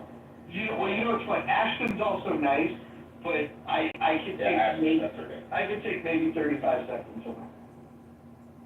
Yeah, and they just let her go. When any state she's on, they make her a mod or something, they just let her, she's like, I'd like to say something, Ashton does. And she'll just sit there for like 30 minutes and ramble on, and everybody's in the chat, like, half the people are like, oh wow, we love Ashton, and then the other half are like, dude, like, somebody shut her the fuck up. Like, everything she's saying is just fucking wrong. But yeah, she's indoctrinated as shit. She's like far lefty, hates Trump. I mean, she's fucking terrible. But she does have a cool southern accent. You gotta give her that. Yeah. I think, like I said, I'm 20 seconds in listening to her, and I think you're right. She's somebody that when I had the old profile, I blocked at one point because I didn't have the heart to be mean to her, but I couldn't put up with it, so I just blocked her. Yeah, I can't really be mean to her publicly either, because I got 4 college degrees and a PhD, and I got 7, medals in the Special Olympics, and blah, blah, blah. She just starts talking, I'm like, oh, God. I can't do it.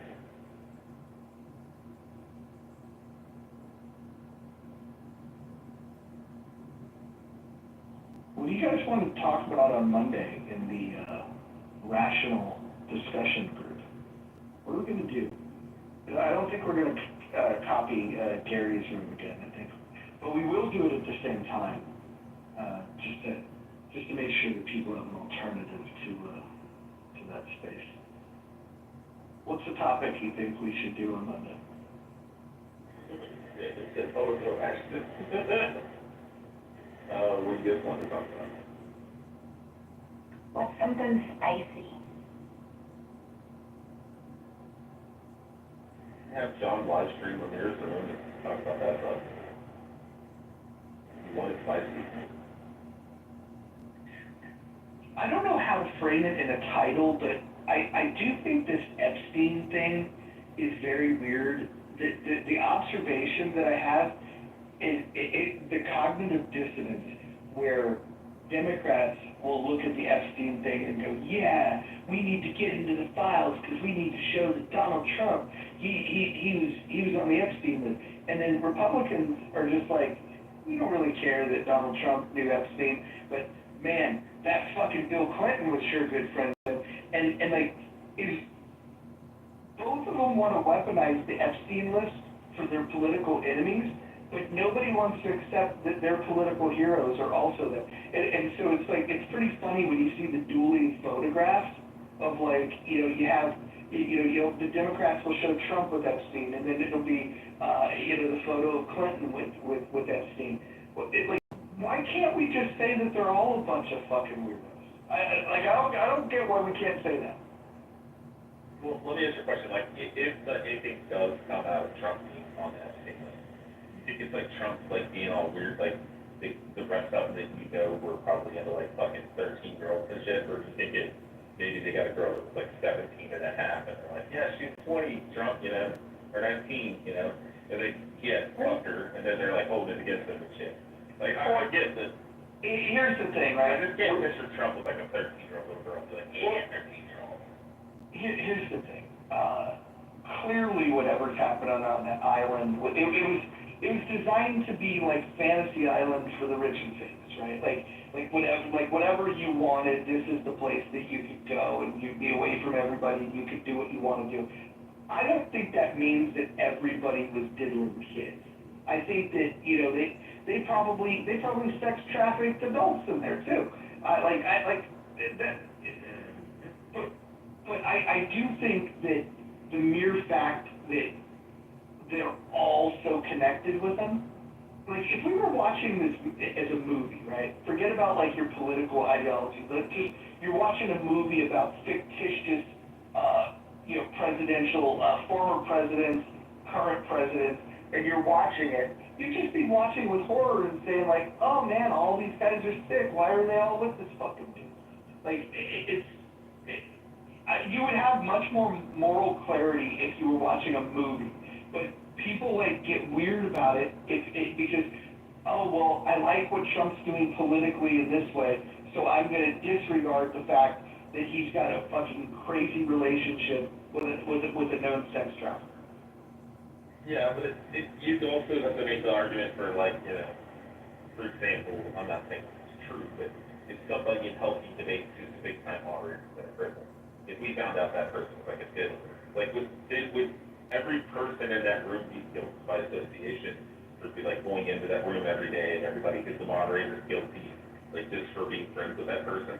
Like, I mean, it doesn't, like you said, it doesn't mean that they're necessarily diddling kids. And, I mean, if it came out that Trump fucked a girl that he thought was 19, 20, 20 years ago, and he thought the girl was fucking 20, and it turns out she's 17 years old and 9 months old, like, I don't think that's a big deal. But if he's fucking like 13, 14-year-olds, 15-year-olds, then yeah, like, hang this motherfucker, and hang all of them.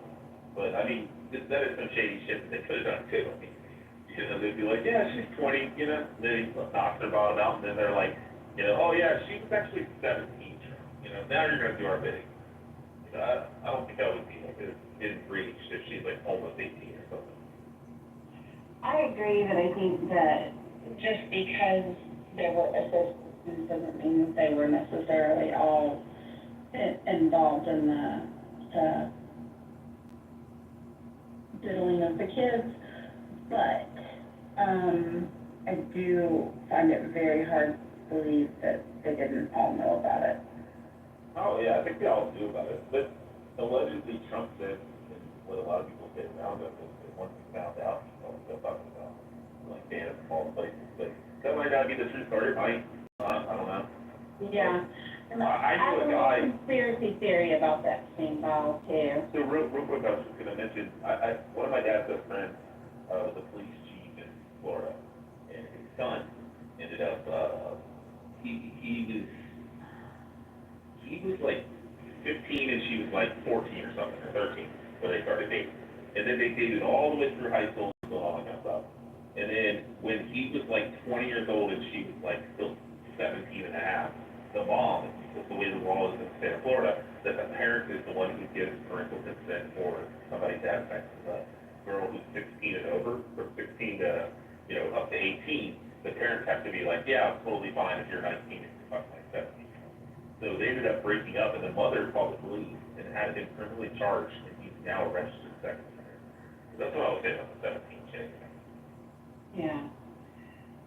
I have a little conspiracy theory about the Epstein files. I think that they passed through so many hands. I think so many people are implicated in it that when Trump was out, talking about the fact that he would declassify them and share them, I think that they wanted to ensure mutual destruction. if he released it on all of them, and I think there's a good likelihood that they potentially maybe embellished some of the information in there that included him, because I don't know, I don't get child pedo vibes from him. I don't really care for him on a lot of personal levels, but I just don't get the child pedo vibes. And Trump also kind of contradicted himself. The story about Mar-a-Lago kicking out Jeffrey Epstein because they got reports from, one of the residents there that he was being a little weird from one of the younger kids. He came out relatively recent, I want to say it was in the past week or two, recounting that story, but it was different. He mentioned that it was because Ghislaine was stealing staff from, I guess, his massage area within Mar-a-Lago, and it happened twice, and I think one of the individuals that was apparently taken from the Mar-a-Lago staff was Virginia Gouffre, the girl that came out as the accuser later on. So could it have been one of the other, could have been a compilation of the two things happening? Yeah, to your point, I think it could have been one of those entrapments where, maybe his staff hired somebody that was illegal, so it's not necessarily that it was anything sexual, but it could be that it was just kind of dubious hiring practices along with just the connection with this guy. Yeah, it's kind of like they talk about, the Polish workers and stuff, and he's like, listen, it's like, I own the fucking company who did the contract work on that building, but then the company who is a contractor who worked for us was the one who employed all the illegal Polish, immigrants or whatever, the undocumented Polish immigrants and stuff, and then they ended up getting sued, and because he was the one building the building, he was financially responsible, and then he fought it in court. So I mean, it's like, just because you hire a contractor and they have a bunch of fucking illegals working for you, I mean, yeah, you are technically liable for it, but, I mean, it's not like Trump was sitting there going, yeah, bring in a bunch of fucking illegal Polacks, Yeah, and I think he's also worried about, I think the bigger angle is just the public opinion, and then, what that will mean for his power going forward.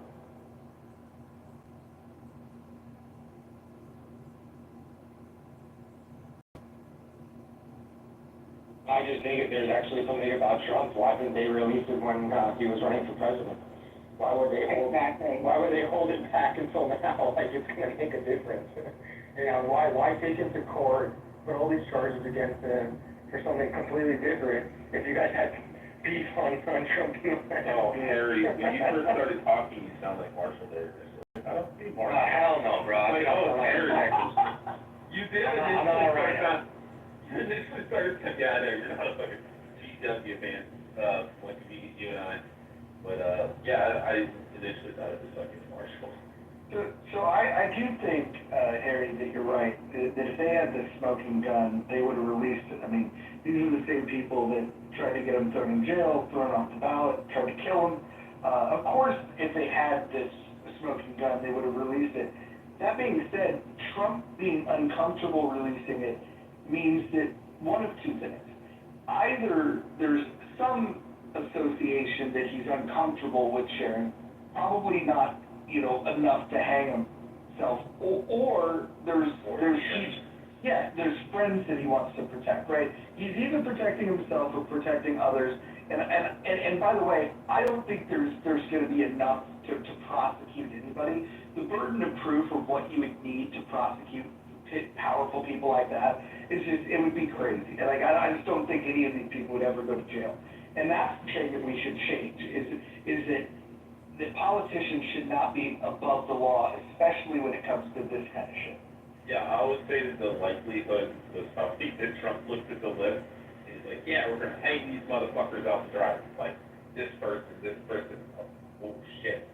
Yeah, he probably looked down the list and he's got a golf buddy, and he's just like, oh, fuck, gosh. Yeah, some fucking billionaire that donated to his campaign or some shit. I mean, it also could be a double-edged sword where it would take out both sides equally, and there's really no, net benefit for one side, or it could even be outside of, our own borders, and there could be a foreign foreign angle that we're looking at. So it's kind of wild. Well, the other possibility is if you've read his book, he's always talking about leverage, and he's always talking about gaining leverage in order to be able to make a deal. There might be other things that, there could be people on there that he's protecting for the fact that he can get something in return. Hey, I'll make sure that this stuff never sees the light of day, but you're gonna have to help me here. And maybe he'll something in return. Yeah, he might be putting in congressmen and senators, and he's like, hey, let them know we know what's on the list. Ah, fuck. Well, I guess we're gonna pass that big, beautiful bill now.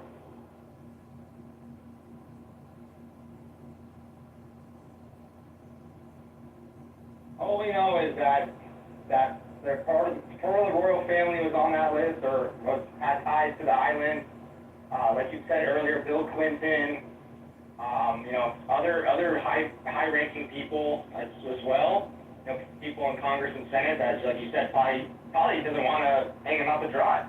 And I think honestly, I think he looks at it as the best interest for the country, because if he was to put some of these people out hanging out to dry, it could cause, who knows? I mean, it could cause turmoil here, on both sides. You also have to take into consideration the handle of this, whoever the fucking control this one. Like, is able to fucking kill whoever the fucking wants. How good is the Secret Service if you can't kill Clinton on his fucking dry? Like, Donald Trump ended up on a park bench with clean fucking socks, shooting himself. Actually, I don't even think that's the worst of his worries. Like, at the level that you are, that Trump's at, they've tried to kill him. He's a fucking 80-year-old man. I think the thing that he's got to worry about is that if he really fucks around, like, they could go after his kids. Like that's the leverage that they would have over him, because and by the way, he talks a good game, like he's tough and he's going to deal with all this shit.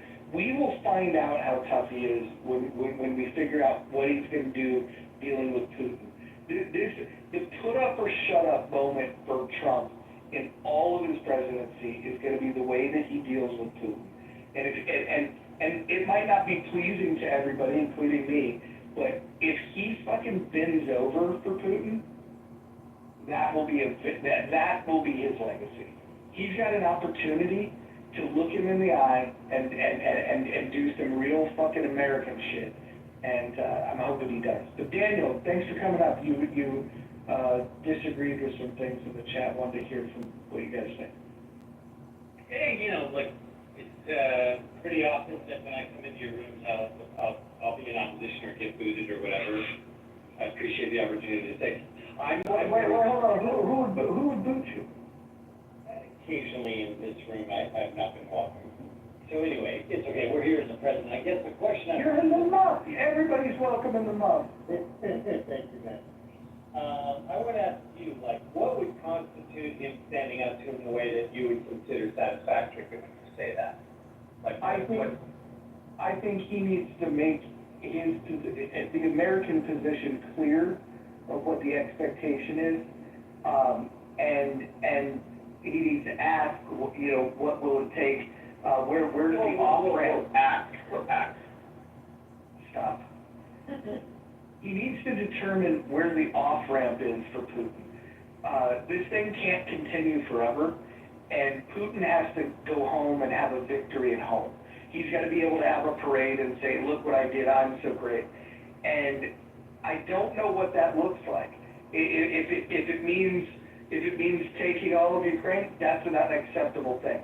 And I think that what Trump has to do is draw a clear fucking line in the sand and let Putin know that we're not gonna fucking let him as a tyrant just take over another sovereign nation. I think that's the line in the sand that he has to make. But there may be a concession, and there may be a concession that Zelensky is ready to make, but there's got to be a line in the sand that he tells Putin not to fucking cross, and he's got to be willing, if Putin crosses it, to escalate to whatever extent that means. Okay, so, obviously, national sovereignty has to be respected in some way with a little give and take. So, you'd be okay with a little bit of Crimea, let's say, and everybody go home, something like that. I think at this point, even if they were to take away the, take back the breakaway provinces that have Russian loyalists, but there'd have to be some crazy security assurances. There would have to be, there would have to be some things, because here's what has to happen. In order for this thing to end, Zelensky needs to be able to, well, actually, Zelensky will leave, but whoever comes to power has to be okay with whatever the deal was from the Ukraine side.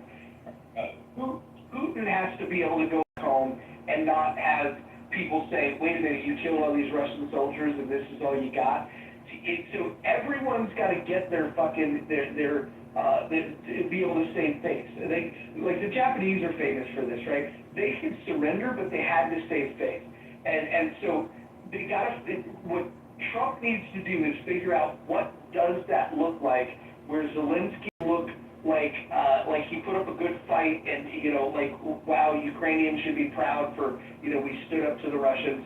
And Putin's got to get a similar victory, and then Trump has to be able to have his victory lap, at least with his supporters. They all have to get that, and if you don't have that, then you have no deal. But Trump has to be careful to not give up something that encourages future tyrants. Has anybody, all the time you've been on Clubhouse from Ukraine, ever been in any of your rooms, by any chance? Oh yeah, we used to have people in there all the time. When the sit rep room it ended after Piotr took his victory lap and made it sound like he was the creator of that room, which he wasn't. No, a lot of the people that were highly plugged in. In fact, the best information that came out of Ukraine, I don't know if you guys remember Denny. Denny was the guy that was piping in all that up to the minute information, and so that Denny was the reason that room was good. And then you had a couple other moderators that didn't have their heads completely up their ass like Piotr. I'm sure you've got this impression. I work with Ukrainians on a weekly basis. I discovered recently the way we have like ceasefire and peace, they have two words. But the way in which they're different says a lot. One is for the cessation of hostilities, another is when the invaders leave. They have to come up with a word in their culture when the invaders leave because they've been invaded for so many hundreds of years. I guess you've probably got the impression I certainly have is those people will never give up under any circumstances.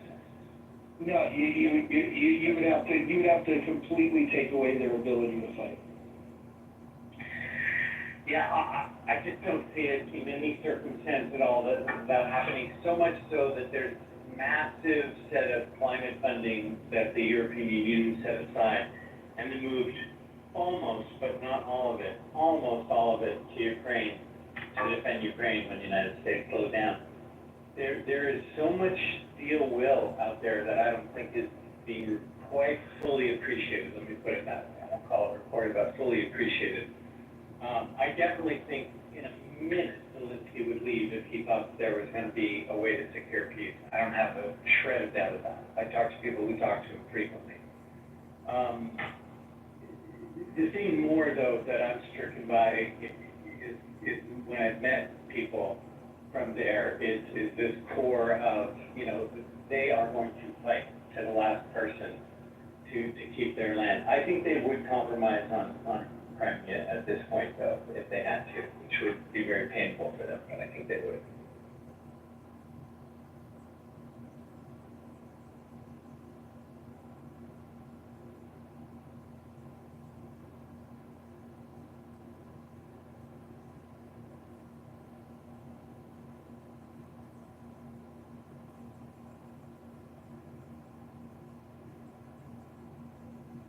Way to bring into the room of conversation. I don't know what we just did, but we'll see. We'll see what he stands up for. Well, I thought the most interesting part, at least, what Putin proposed before the meeting that's going to be coming up, I guess, in Alaska, where they agreed upon, is that territories that he's claiming as part of the deal have decreased, from what they were before. So I don't know if Putin's come to the table with his legs, or with his tail between his legs, or, if he's starting to kind of realize the pressure a little bit more, but it'd be interesting to see what comes of it. There's one other sticking point besides the territory though, guys, which is whether they can make the deal requiring or not requiring Ukraine and NATO to agree never to be part of NATO. This is fundamental for Putin. And I highly doubt that they'll ever agree to that. I think they're at a reconcilable difference there.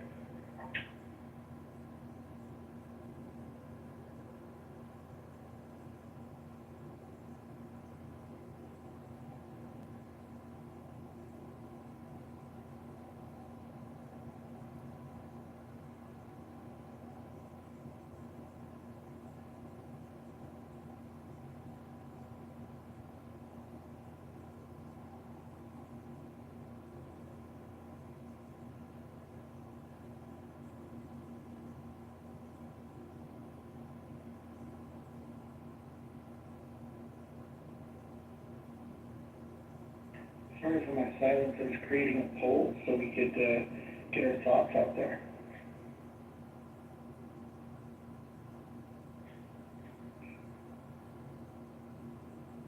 The poll is posted though. Welcome back to the room, Tom. Yeah, thank you, Pat. I haven't jumped around Clubhouse for a long time, come back, and I don't know what all that is, with the messages, they got, DMs and all, and I look at all, but there's rooms that I follow. What is that about? If you have houses that you follow, it's houses that you follow. Yeah, some people can add you or invite you, and it'll show up, and you kind of have to click on it to like reject it and opt out, and then it won't show. So if you don't want to show it like, you could join a house, or it'll show until you reject the invite. Right, so all those messages, we all, right, are houses that I follow, but those are just conversations of the houses? Yeah, it's not just rooms anymore, Mac, so you can post messages for your house, and people can pick them up anytime they want. Oh, I see. Group message. Like a newsletter. Yeah, an audio. Okay. But, okay, so what do you think, Roger, is much better? I like little things from you. I like some of these little things. Is it much better in comparison to I think the poll feature is an advancement, but I don't like the fact that, for example, Daniel selected Russia troop withdrawal, and I could see it. It should be a secret ballot. This would be better. I also don't like that once we get to about 8 or 9 votes, the percentages will add up to 102% rather than 100%. And they don't even do math well. I don't like that when you give the choices, you have to have at least 5 characters in the choices you give.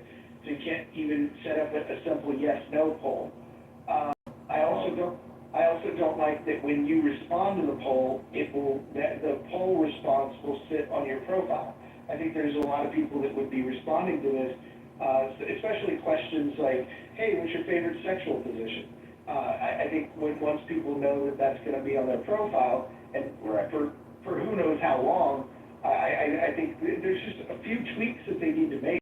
I think all in all, it's still a good feature. I'm glad they added it. Right.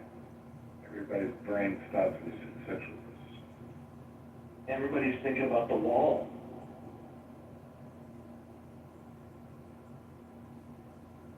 It's really cool to hear you break that down, Roger, because I'm building some features of what's in here on another application, which is filled with surveys and questions and things there. And hearing you break that down was really perfect for me. So that was cool. Thanks. Yeah, I think being anonymous, or at least having the choice to toggle, do we want to see it, do we not want to see it? Oh, perfect. Yeah. Yeah. Yeah. I'd like to put all the answers in a tool, and anybody can query it in again the way they want to, not just like administrators or something. Anonymously, of course. Like, how many people have used the word sexual position in the last 48 hours or something like that?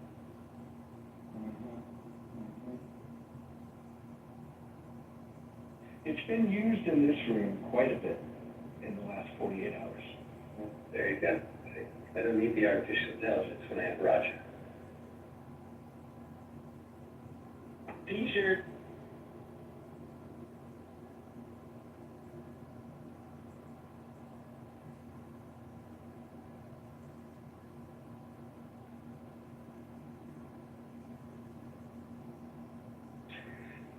There's always people in the audience and people on stage, and the people that talk on the stage, for the most part, you'd say they feel comfortable talking in public.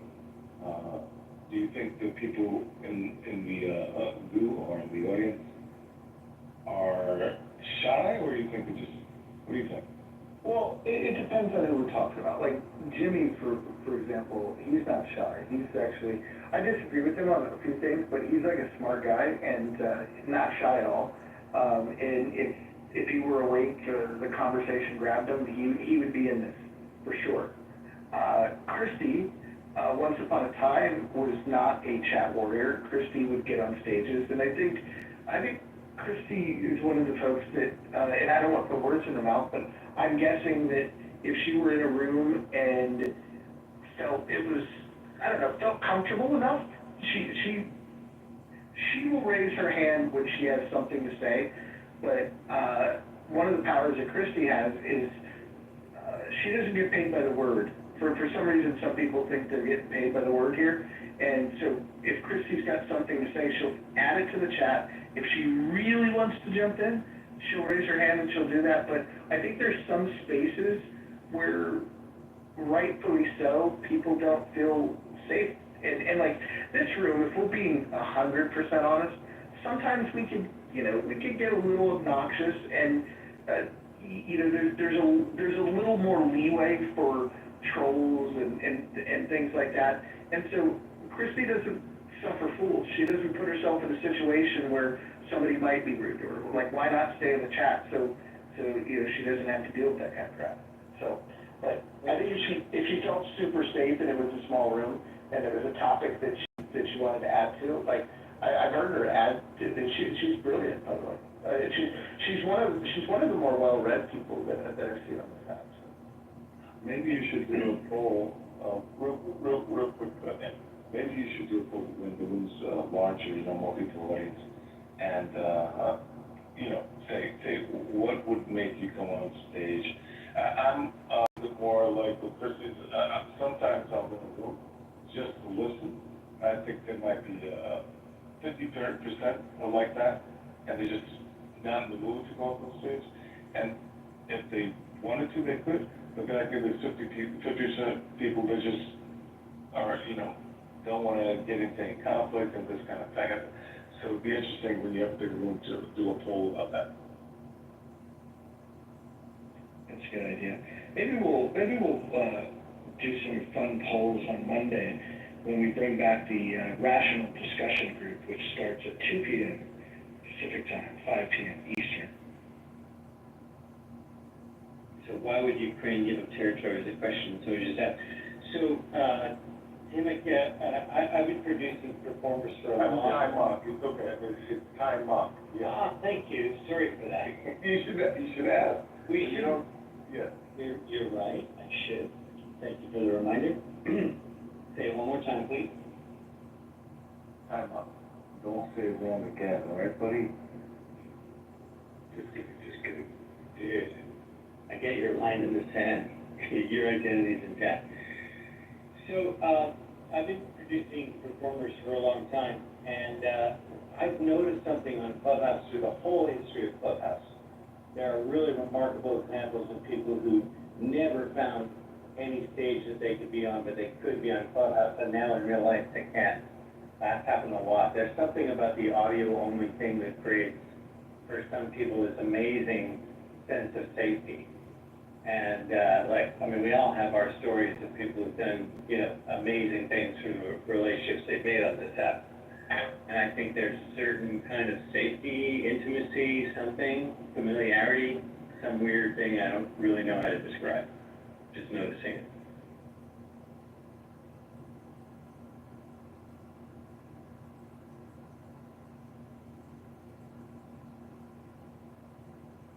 Abby's here. Let's bring Abby up. Abby I would love to know if Abby thinks it's a good idea to hire into the FBI people who were convicted for January 6 crimes and pardoned. I'd like to know if she thinks that's a good idea by any party. Well, hold on, but convicted of what on January 6th? There was all kinds of individual crimes that happened on January 6th. Which crimes are you concerned about? And get them on January 6th, it would end up in the FBI, and it would be a big issue. Any of them? So what if you were at a protest for the first time in your life, and the crowd was moving forward, and you follow the crowd, and you find yourself now caught up on trespassing charges? Do you think that person should always have the scarlet letter? How about this? Rather than that hypothetical, how would we look at the real example of the person they did actually hire and actually put into those jobs, and let's compare it, you and I can look at it and see whether you think if that was done by the other party, you'd be considering that was okay. I think that's a good point, but that's also a deviation from your first question. Well, it is. I know what that question. Right.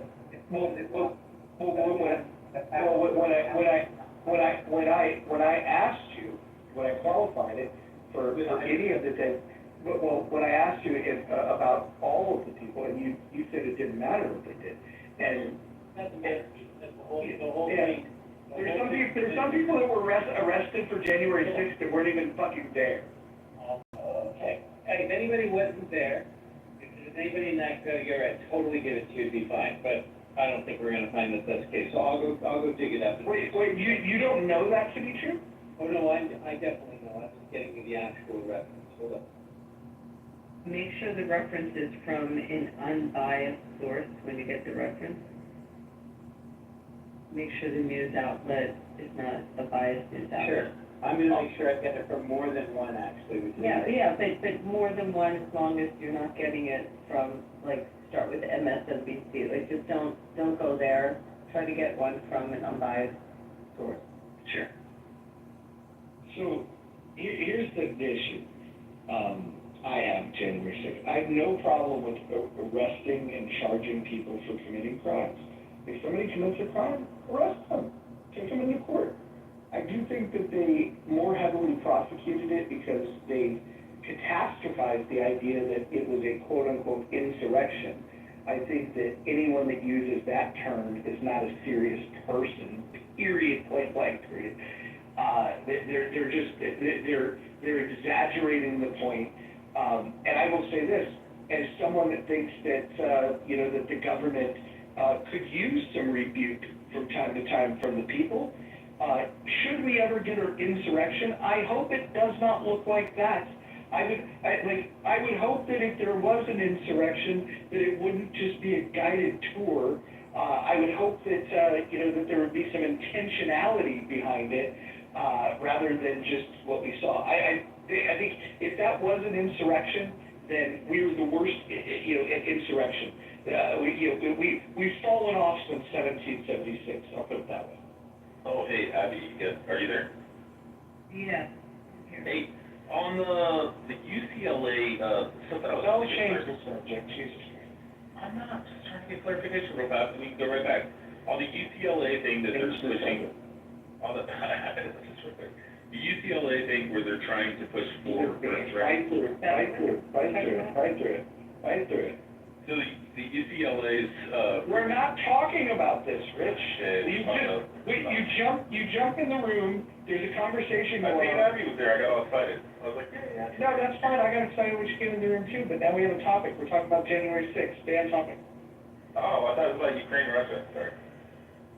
Well, things move fast over here. When you're in the muff, things are in and out. city of XLA. Okay. So am I supposed to answer this question, Daniel? Is that what I you? have to first of all correct myself on the record of whether he was convicted. He was not convicted. So let's be clear, I was wrong about that. He was due to be on trial apparently within a matter of days after Trump got elected. But there is a video that is referenced, which people can look at, stating why he was going to be on trial. Now, You have an innocent man. by the law, you're right, he's an innocent man. Correct. If you had a video of somebody on the left who is performing the same thing, that's all the measure that I'm asking, would you think What was the? would you think it wise, hold on, let me finish my question. Would you think it wise for the FBI to hire that person? First of all, what was he doing in the video? I mean, the FBI, just like any government agency. Okay, here's Paul. Let me finish, you asked the question. Apparently, if this proves to be true, he was urging rioters to kill law enforcement at the Capitol and face 6 counts. How did he encourage them to kill? It's on video. You could look at it on the video for yourself. Okay, what's he saying in the video? I'll let the video speak for itself. Well, I'm asking you, if you just said he didn't care to, does he say he would kill, or? Real me, I'm gonna let you. Where's the video for himself? Okay. I'm getting it for you.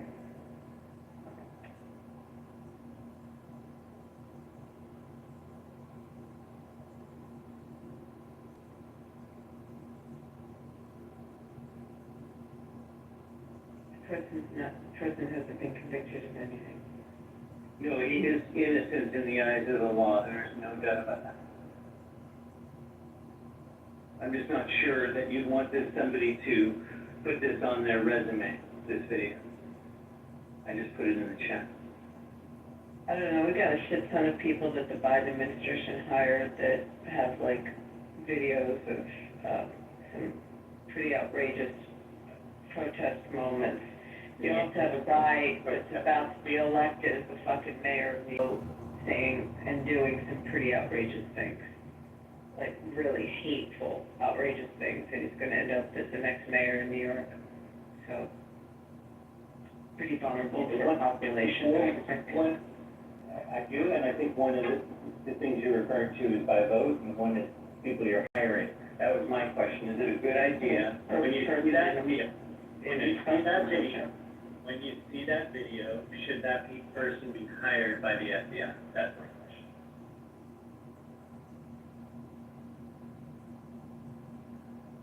This is back to LA.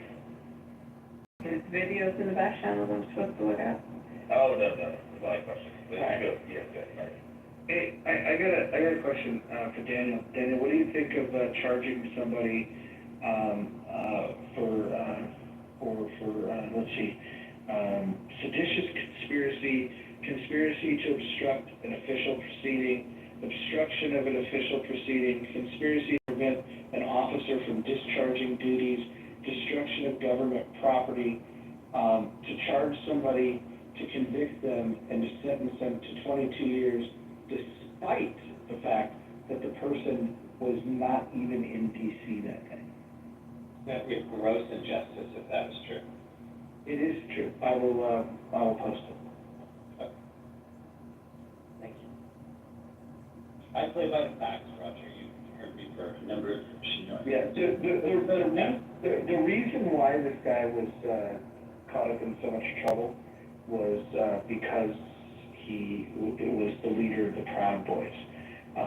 And the evidence that they have was he was just texting with people that were in attendance. He was told... Okay. In research, sir? Yeah. Okay, so you believe that there was a gross injustice perpetrated on Enrico Terry? Massive. And that's not me defending him. I think the guy's a dipshit. But he was told that he couldn't go.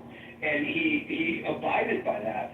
And the only thing that he was, that the court trial showed was that he was communicating with people that were in his group, his friends group, right? And he was communicating with them via text. As far as coordinating, go over the documents. He was persecuted because of who he was. Okay, and let me just ask you this question, is your evidence of that, because you mentioned it specifically, of him not even being there, right? Is that where your conclusion is that he's unfairly targeted because he wasn't physically present?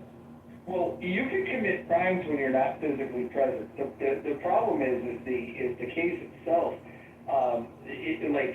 Not only was he not there, the evidence against him that he supposedly was orchestrating, where the only evidence that they presented was he was exchanging text messages with people. There was no planning.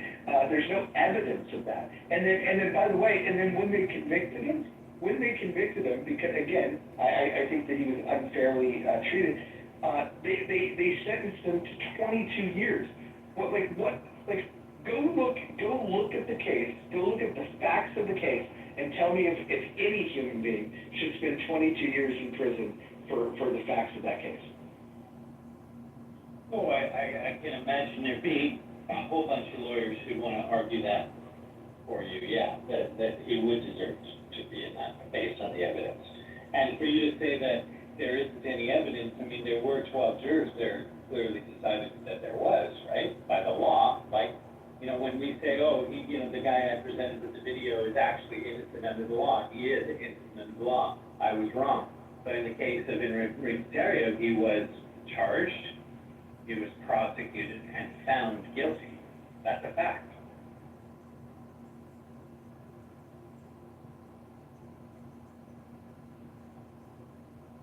Am I wrong about that? He was convicted. I'm saying that this was, I think the prosecution was targeting somebody simply because he was the leader of the Proud Boys. I don't think any reasonable person looking at this stuff, of a guy that was in a hotel room in Baltimore when January 6th, the events unfolded, to target him. Just the mere fact that you care where he was at that day is just fucking weird to me. Well, yeah, I mean, you bring it up as sort of weird to me right now without clarity that I'm looking for, right? Like, if he did direct it or didn't direct it, had a participation, had some planning in it, like, that is evidence that's got to be presented to a jury. The jury could be hung, they could find him, not guilty, they could find him guilty, or seek an appeal. There have been miscarriages of justice where evidence wasn't allowed that should have been allowed, or new evidence was found, or whatever, right? But there is a due process, right? And he was found guilty. Then you can say, okay, well, now that he's found guilty, compared to all the other sentences that could have been done for people on something similar, it's hard to find something similar, frankly. But if you do a comparison of that, was it actually a fair, meted out punishment? And those are, as far as I'm concerned, two different things as well. But he was found guilty. So if he was unfairly targeted, somehow he ended up guilty by the 12th year.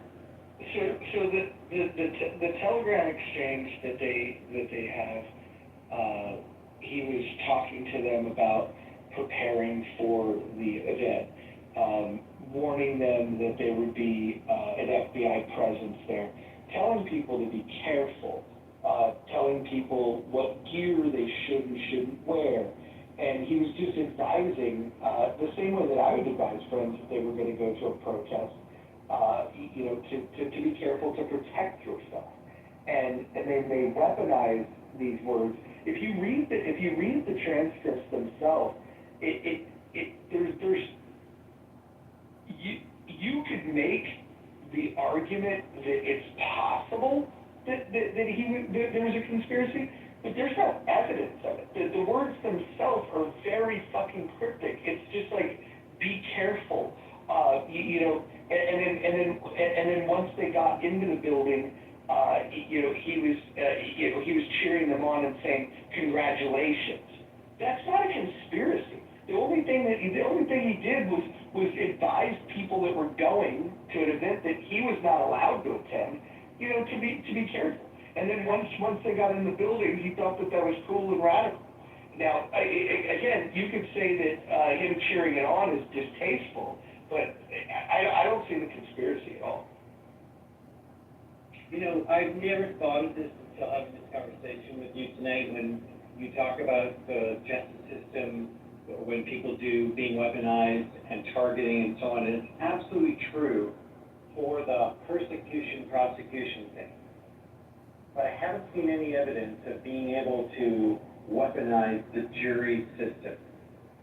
It's a pretty damn good system and very hard to break. And if the evidence finally comes in there, you got preponderance of evidence, that whole thing. At that point, you got to look at the reality. Is there was a case made about him directing that?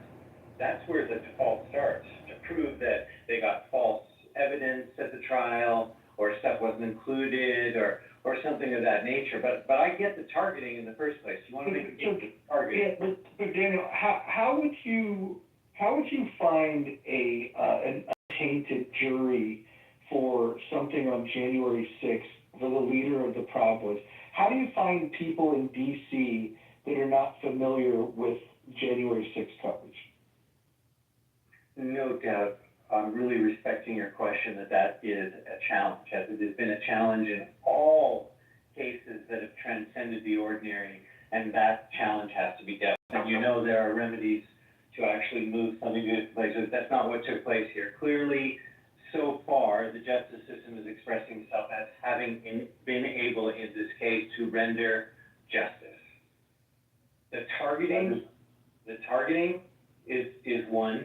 The sentence, I think Neko just said, no sentence, maybe should be over 10 years or whatever, like a totally worthwhile debate as well. But I do think there is a reality. This 12-juror system is not that easy to fake. So I just wanted to point out, 92% of the registered voters, and that's usually how you get on a jury pool, you gotta be registered to vote, are Democrat voters in Washington, D.C.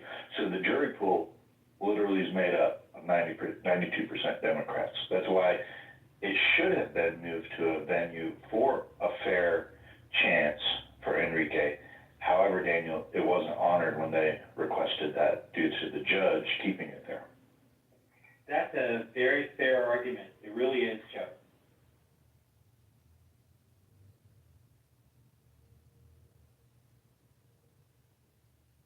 Do you think a Republican can get a fair shot in a jury pool that has 92% when it's such a highly politicized issue? I don't know for sure. I think it's a legitimate question, right? In any situation where you can do something with the conditions to make it fair, why wouldn't you? Like, it's in your long-term interest to do that.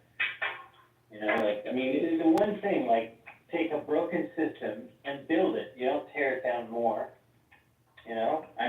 Of all the systems in the world, I think, before all this shit happened, that you could rely on was the American system. I'm a Canadian saying that. Love America. Deeply love America. And I just think, there's a lot failing about it, but you can make it a lot better. And I just think you start with the stuff you probably can rely on. It's very hard to break elections. I don't care what people say, especially in America. Of all places in the world, it's very hard to break America's elections. To turn people against each other, that's actually really super easy. But the actual vote itself, no. Same thing with this. So the evidence that was presented that was the most compelling to the jury was a document that was sent to Tarrio, not from Tarrio. It was sent to him about a strategy to occupy crucial buildings. They wanted to occupy buildings, and occupying buildings, by the way, happens left wing, right wing. This is a strategy that protesters do. And it was a strategy document that he didn't write, and it was sent to him. And so the person that wrote the document was not charged, not convicted, clearly, if he wasn't charged. But because of who Tario was, he's responsible for this document that says that, that there was a strategy to occupy buildings. There was a strategy to occupy buildings in Seattle. Nobody was punished for that.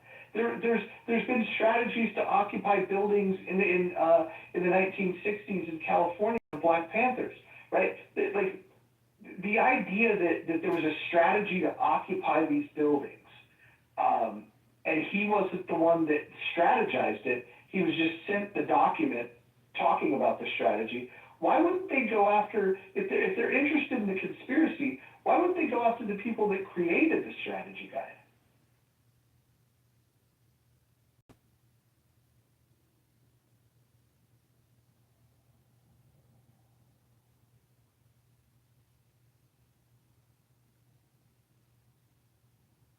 Well, one reason might be that the strategy guy is a war agent and they're sure to make money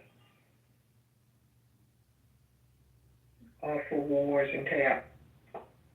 You think war is about money? War agents, definitely, if you do, I forget what it's called, any social studies courses.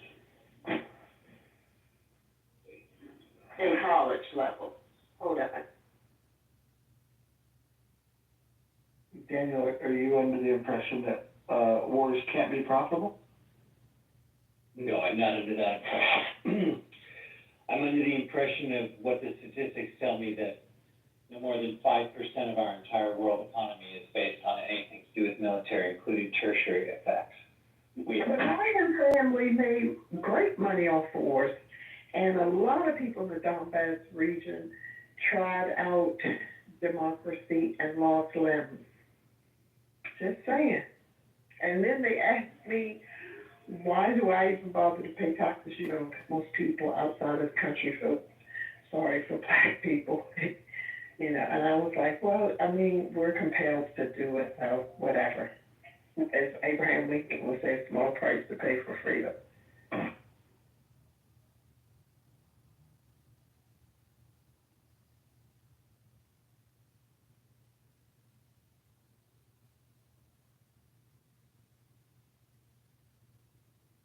I don't remember what course that was, but yeah, war agents are people who like what's it called, Blackstone or something like that. They make money off of war. And they make tons of it. Not just your college professors, but yeah, they make tons of, they make tons of money off of war.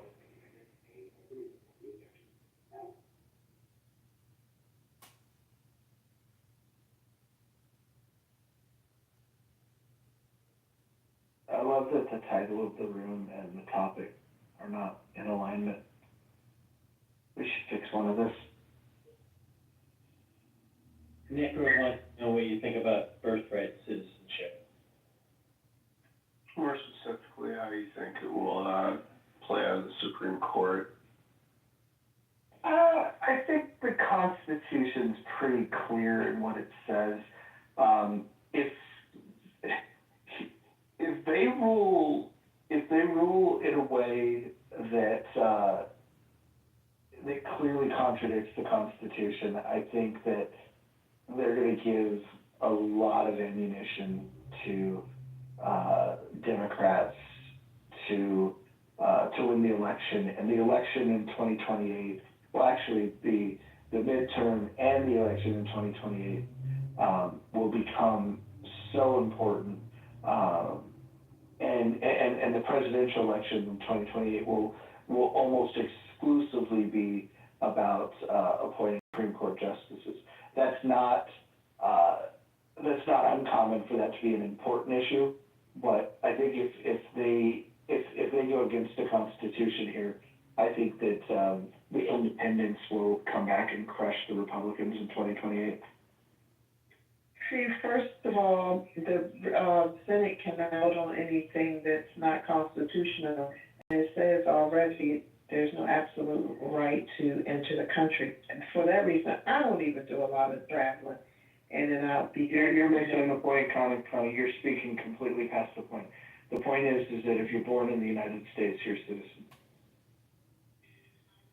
I don't see that anywhere in the writing of the Constitution. Yeah, I don't see that anywhere. I mean, people. Yeah, have you come to Congressman Kitover's, rooms where he reads the Constitution aloud? No, because Congressman I'm not a constituent of his. But I think he's seen me a couple of times. But the rooms in which but in the rooms where he reads the Constitution aloud, Connie, do you think that you're very familiar with the Constitution? Like scale from 1 to 10, 1 being not familiar at all. Very familiar, Okay, familiar. And let me tell you why. Excellent, hold on. I have a question for you. What's the Third Amendment?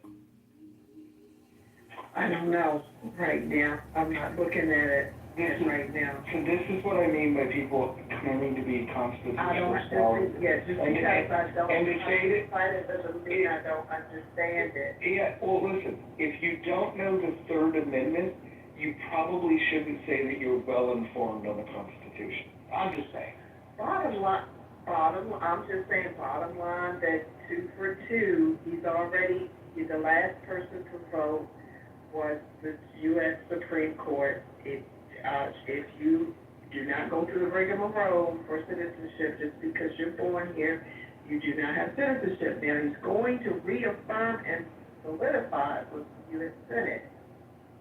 And no one's acting outside of Article 3 or Article 8 or any of that. They're following civil federal regulation rules. And I understand that, this puts a different position for you.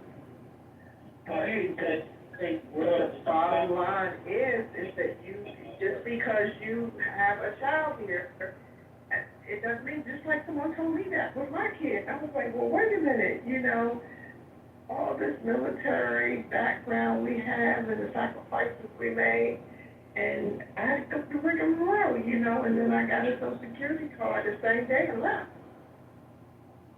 And that's in the Constitution, nothing stops the rules. And it's already been, Tony, Forgive me.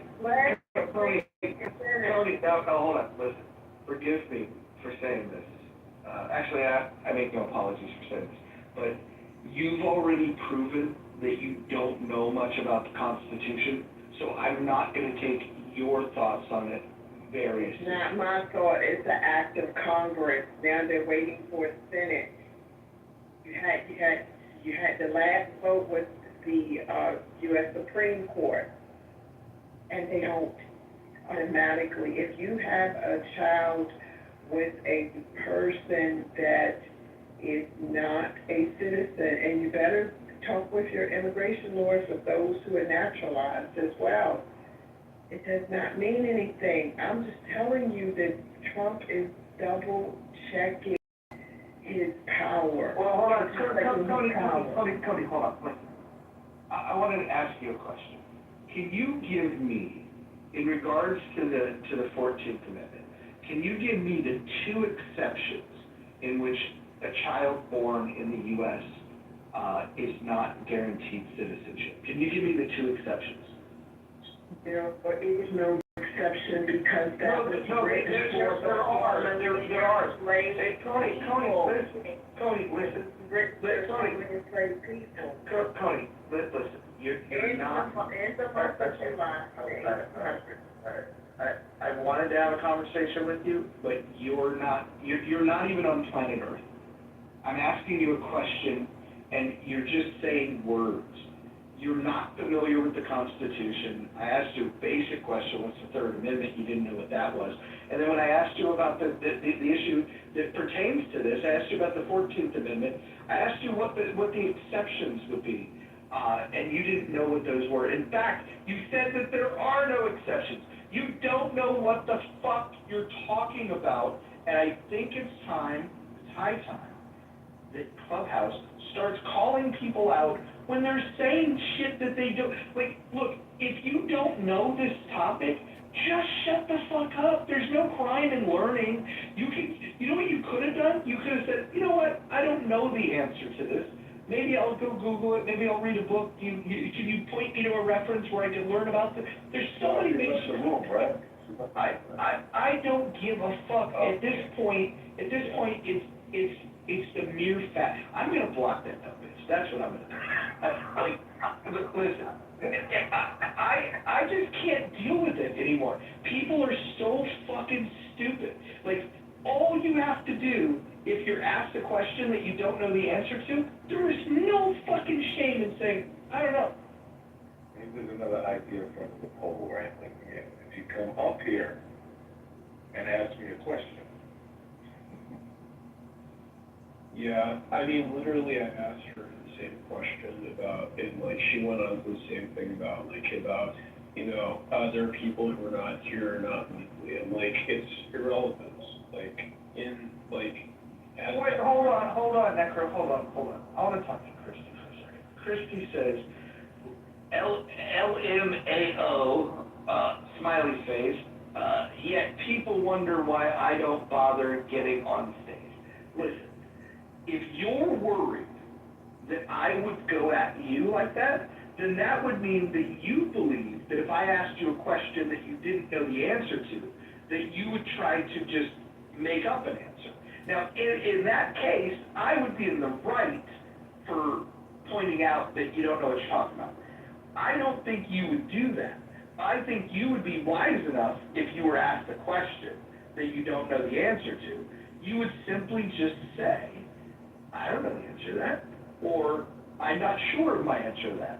Maybe I need to do some more research. Can you give me a moment? I'll come back to you. There's so many ways that you can handle that honestly, and that woman chose to just talk. Like, she just decided to say words when she had no clue what was correct.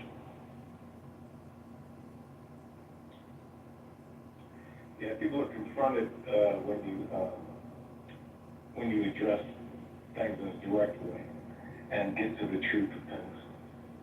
So that's you know, a little bit of a problem with people are going to come on stage because you don't let them get away with that kind of nonsense. Well, here's the thing.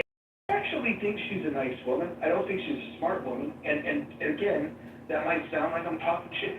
All she had to do is just say, hey, this isn't my expertise. This isn't my area of expertise. Or that ain't going to happen, bro. You know what else she could have done? She could have said, I believe this to be true, and I would have, if she would have said, I believe this to be true, I would have been much more gentle with her. But if you're going to be on the stage arguing with me about the Constitution, look, I haven't read every fucking book. Shit, I got books on my bookshelf I haven't read. I got books that I've bought that I've never even opened. But there are certain things that I fucking do read, and there are certain things that I'm knowledgeable about. Pro wrestling is probably the most knowledgeable, poker strategy, specifically for ring games, very knowledgeable about that. I can talk to you about films made in 1985, as you might be aware, but I would never answer a question the way that she did, where if I was completely clueless on the topic, I'd just tap out. I'd be like, fuck, I don't know.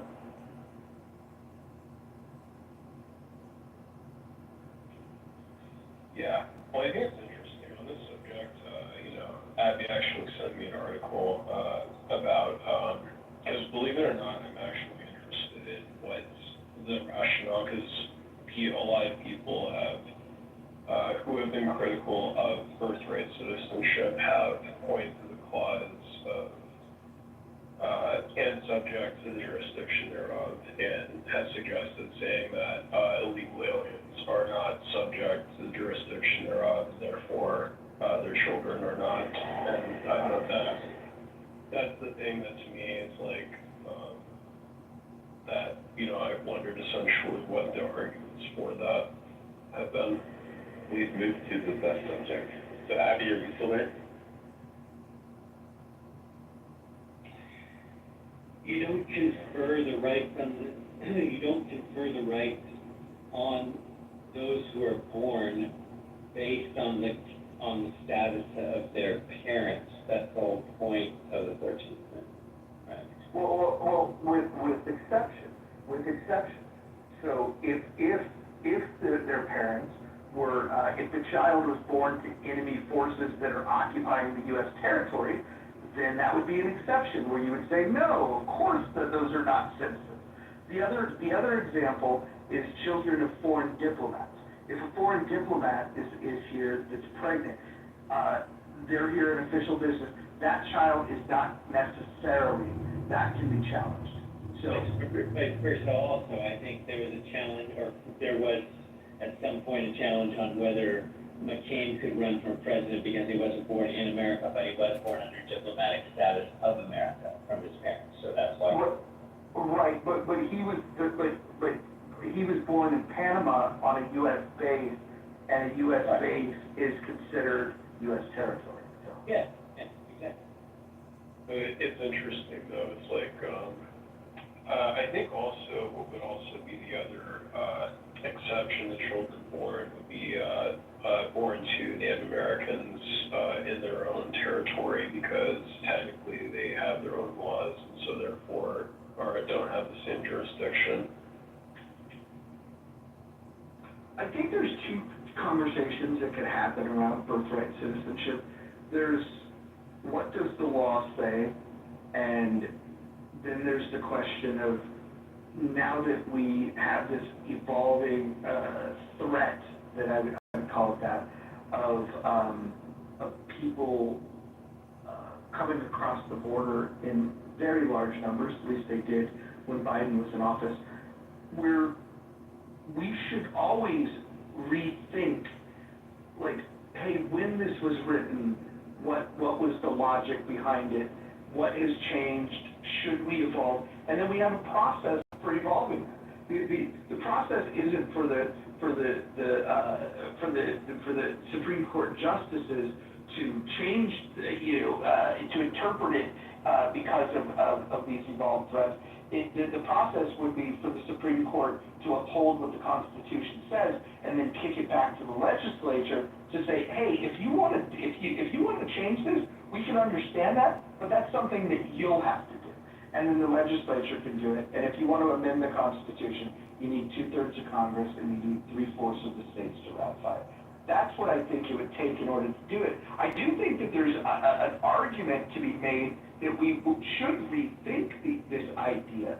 And just me saying that would be highly offensive to some people that would say, well, then you're not within the spirit of the, of the Constitution. It's like, no, you're correct, the way it's written today, but I do believe that you can amend it, and I know that we have a process for doing that. And I think it's a worthwhile discussion. But I think if the Supreme Court oversteps their bounds and rules, I think that they would be handing a gift to Democrats if they rule to ban birthright citizenship. Yeah, I mean, in general, I know that, like, it's something that divides America on the issue of birthright citizenship, because you have almost half of Americans who are against birthright citizenship, in spite of what the 14th Amendment says.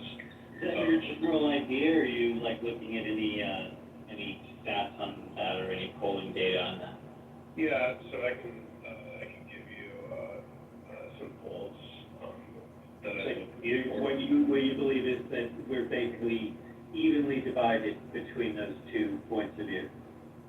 Yeah, from what I've seen, like the polls, a lot of Americans are in favor of it. A lot of them are also against it as well.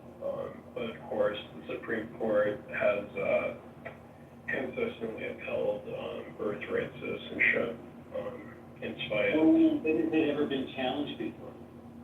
Well, you had a challenge. What was it? The case. So the first case that was brought forward was back in 1899, which was the one that where you had the Chinese laborer who was born in San Francisco to illegal aliens. And so his parents were not citizens, but he was born in the United States, and so, it was essentially the perfect, case, to bring to the Supreme Court, for the 14th Amendment, and what the court ruled in that case, was that, And that was Wong Kim Ark, if you guys are, trying to play along now. Go ahead. Yeah, and so basically, what the Supreme Court ruled was that, the term that illegal aliens born on U.S. soil children born to illegal aliens who are born on U.S. soil are American citizens, and. Okay, so yeah, I guess you could say that that's basically in the sense, like, up until 1900, and, I wouldn't say that that means anything right now, and I'm not so sure that I agree with you, Roger, that they would decide on the basis of what kind of gifts they give to Democrats or not. I think that's the thing about the Supreme Court. Once they're there, they don't care. They know what their agenda is. I think you might have missed my point. If they go against the Constitution because of their own political whim, which I don't think they will, I think that what that will do is scare the hell out of a lot of independents, and it'll sway them back into the arms of Democrats. I definitely agree with that effect, but I don't think they're going to be swayed by that. If they want to go in and do it, they're just going to do it. And I think that, they made an agenda known that they're playing out. So I would expect them to actually strip birthright citizenship and throw the whole thing into that chaos. Well, I don't think there's an example of the Supreme Court doing things that are in direct contravention of the Constitution. In fact, I think like the fact that the ruling with Roe v. Wade, I think that was constitutionally sound. And so you might not like the results of that. I don't think this Supreme Court is going to make this ruling. I do believe that in their personal life they probably have their preferences, but the judicial branch, in my opinion, at that level of Supreme Court, there's some district courts that I have problems with, but at the Supreme Court, they do a pretty good job. I think there's very few mistakes, like massive mistakes. I think the passing of Roe v. Wade, I think the original ruling in Roe v. Wade was a problem, and I think Korematsu is probably the biggest failure that the Supreme Court's ever had. But I would say, 99 out of 100 times the Supreme Court gets it right in terms of constitutionality. I think you're, optimistic about that. I'm usually playing that role, but I think in this case maybe I'm preparing myself for that fact, but you are probably right, and I hope that you are right. I think it would be a disastrous effect to have that ruling if it did. So anyway, I hope you're right. It's interesting though. It's like it's one of the things I agree with Roger on the Supreme Court. In spite of, how I feel about Congress, the judicial system is the only system I'd say I have more confidence in the government than any other branch. But overall, I like how you gave an example of Roe versus Wade, because to me it's like I don't think, regardless of which side you stand on, you can really argue that either of them, the Supreme Court, overstepped their bounds. I mean, you can argue Roe versus Wade that it was decided on weak grounding, which I guess it was, but given what most legal scholars, as far as I'm aware, understood it to be. But yeah, in general, it's Roe versus Wade was something that, regardless of how you felt about the decision, it's kind of difficult to argue that the Supreme Court overstepped their bounds on either issue. Are you done that, though? Essentially. Yeah, and so essentially, the way I see it is just that it's why to me, I agree with Biden, thinking I thought progressives, trying to pack the Supreme Court was one of the worst ways to, essentially win voters, because I mean, essentially, it was just gonna be like another fight to continue to just scramble for the high ground, pretty much, because, you know, I mean, rightly has been pointed out, is that if, you know, Democrats pack the Supreme Court, Republicans are gonna pack when they, take the power. Macro, can you look at the rules of the House around, like, making your shares brief and, you've been droning on. Can I add on to the birthright citizenship real quick? Look, I think where the RICO comes in is, and I do think the Constitution is very clear in the 14th Amendment. However, I can see the Supreme Court rule in favor of the Constitution, but when you draw into the exception of the people that crossed the border was an invasion. Now, Trump declared it an invasion at the southern border when he took office on January 20th, but would that then apply to the people prior to January 20th, 2025 that came in, and that's when the bulk of them came in, or even before that, going back years. So when does that exception of, you know, people in, you know, foreign entities or people invading the country, then having children here, then they would not be considered citizens? So I think there's a lot more details to it. I think Trump declaring, you know, his opinion about something is not law. It's very persuasive with a lot of people, but you would have to first determine that, you know, that this is an occupying force. I don't think that, as much as I find it distasteful that we had an administration that allowed, you know, the people to come here, you know, if they all would have came in one day, we would have called that an invasion. But because they, you know, they come over, you know, a few here, a few there, 10 million over the course of that 4 years, it's a big fucking problem. And I think we should crack down on it. I think Trump's doing the right thing for addressing it. I think sometimes the way he addresses it, he's throwing red meat to the bigots that just don't want people here, that's going to take their jobs. I do think there's some of that, but I think you're making a good point, Joe. If they can get a court to rule that this is an invasion, then, you know, then maybe, but I think they would have to have that established in order for the Supreme Court to have anything to grasp onto, because when I look at the 14th Amendment, to me, this seems like the easiest decision ever. Well said, because it is really based on that. Joe is absolutely right. You know, if it is in fact an invading force, then this doesn't fall into the exception. It's that simple. And I also agree with your response. Are you talking about in regards to the Alien Enemies Act?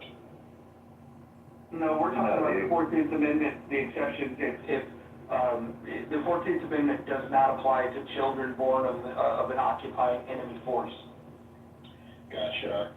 Yeah, I just wondered because I know the Alien Enemies Act was... So it's basically as if the soldiers, in addition to fighting, are fucking and having children. Yeah, or they just have their wives with them, like... Right. Yeah, it's very common in war that they'll rape the women as they invade. I mean, back hundreds of years. Yeah, but it's not used as a way to produce children. It's used as a way to enslave people as part of the enslavement process. It's the dehumanizing process of the enemy. It's not about having children. It's exactly the opposite. Yeah, well, I just wondered because about the Alien Enemies Act, essentially there's a suspension due process, basically, and I wasn't sure if that's really what was being applied. But hey, yeah, if they can be legally declared an invading force, then you might have a legal case. Yeah, well, I guess we don't really have who defines it when it does. Trump signed an executive order. Will that, you know, on January 20th, you know, when would that apply or however? I mean, these are the details that will be argued. So it'll be interesting. I do not think, I'm against, and what your belief is, Daniel, I do not think the Supreme Court will rule against the plain language of the 14th Amendment. It's pretty clear. Yeah, I'm unusually negative tonight, actually, because I'm any other day. I do agree with you all. You are very lucky. You know what I think is going to happen here, Daniel? I think that Trump likes to play this stuff up because his base, the donor base, the ones that he really counts on, he needs to give them the red meat. And I think that by them taking this position, even if it gets defeated in the Supreme Court, he could then look at his base and go, hey, look, guys, I tried. Right, you're right. It's for moving the Overton window. So in facing defeat, there'll be more people then that will support preventing, illegals coming here and having children, and then that children being automatically citizens. So it's adding to future political capital, hopefully. That's the goal. Gotcha. Yeah, it's interesting, though. It's like, it's one of those things. I definitely think even Trump's judges would rule against him on this issue. Just because I don't know, it's like if they had the opportunity to go against him, I don't see why they would have delayed it in their previous one where they ruled about the district courts. I can't remember the exact ruling, but they, it was in regards to his birthright citizenship, but.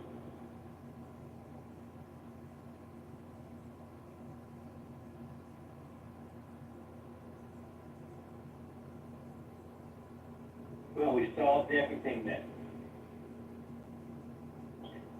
I wonder if there'd be like a legislative, even if the birthright thing gets shut down, if there'd be some legislative sleight of hand they could do where they'd say like, okay, if you don't have status, you don't have an issued visa, then you're considered like a diplomatic kind of, you're diplomatically still part of your country. We're gonna have this sort of quasi-diplomatic status for you. Because the children of diplomats, for instance, are not, so you could like smuggle them into one of the exceptions under the 14th Amendment.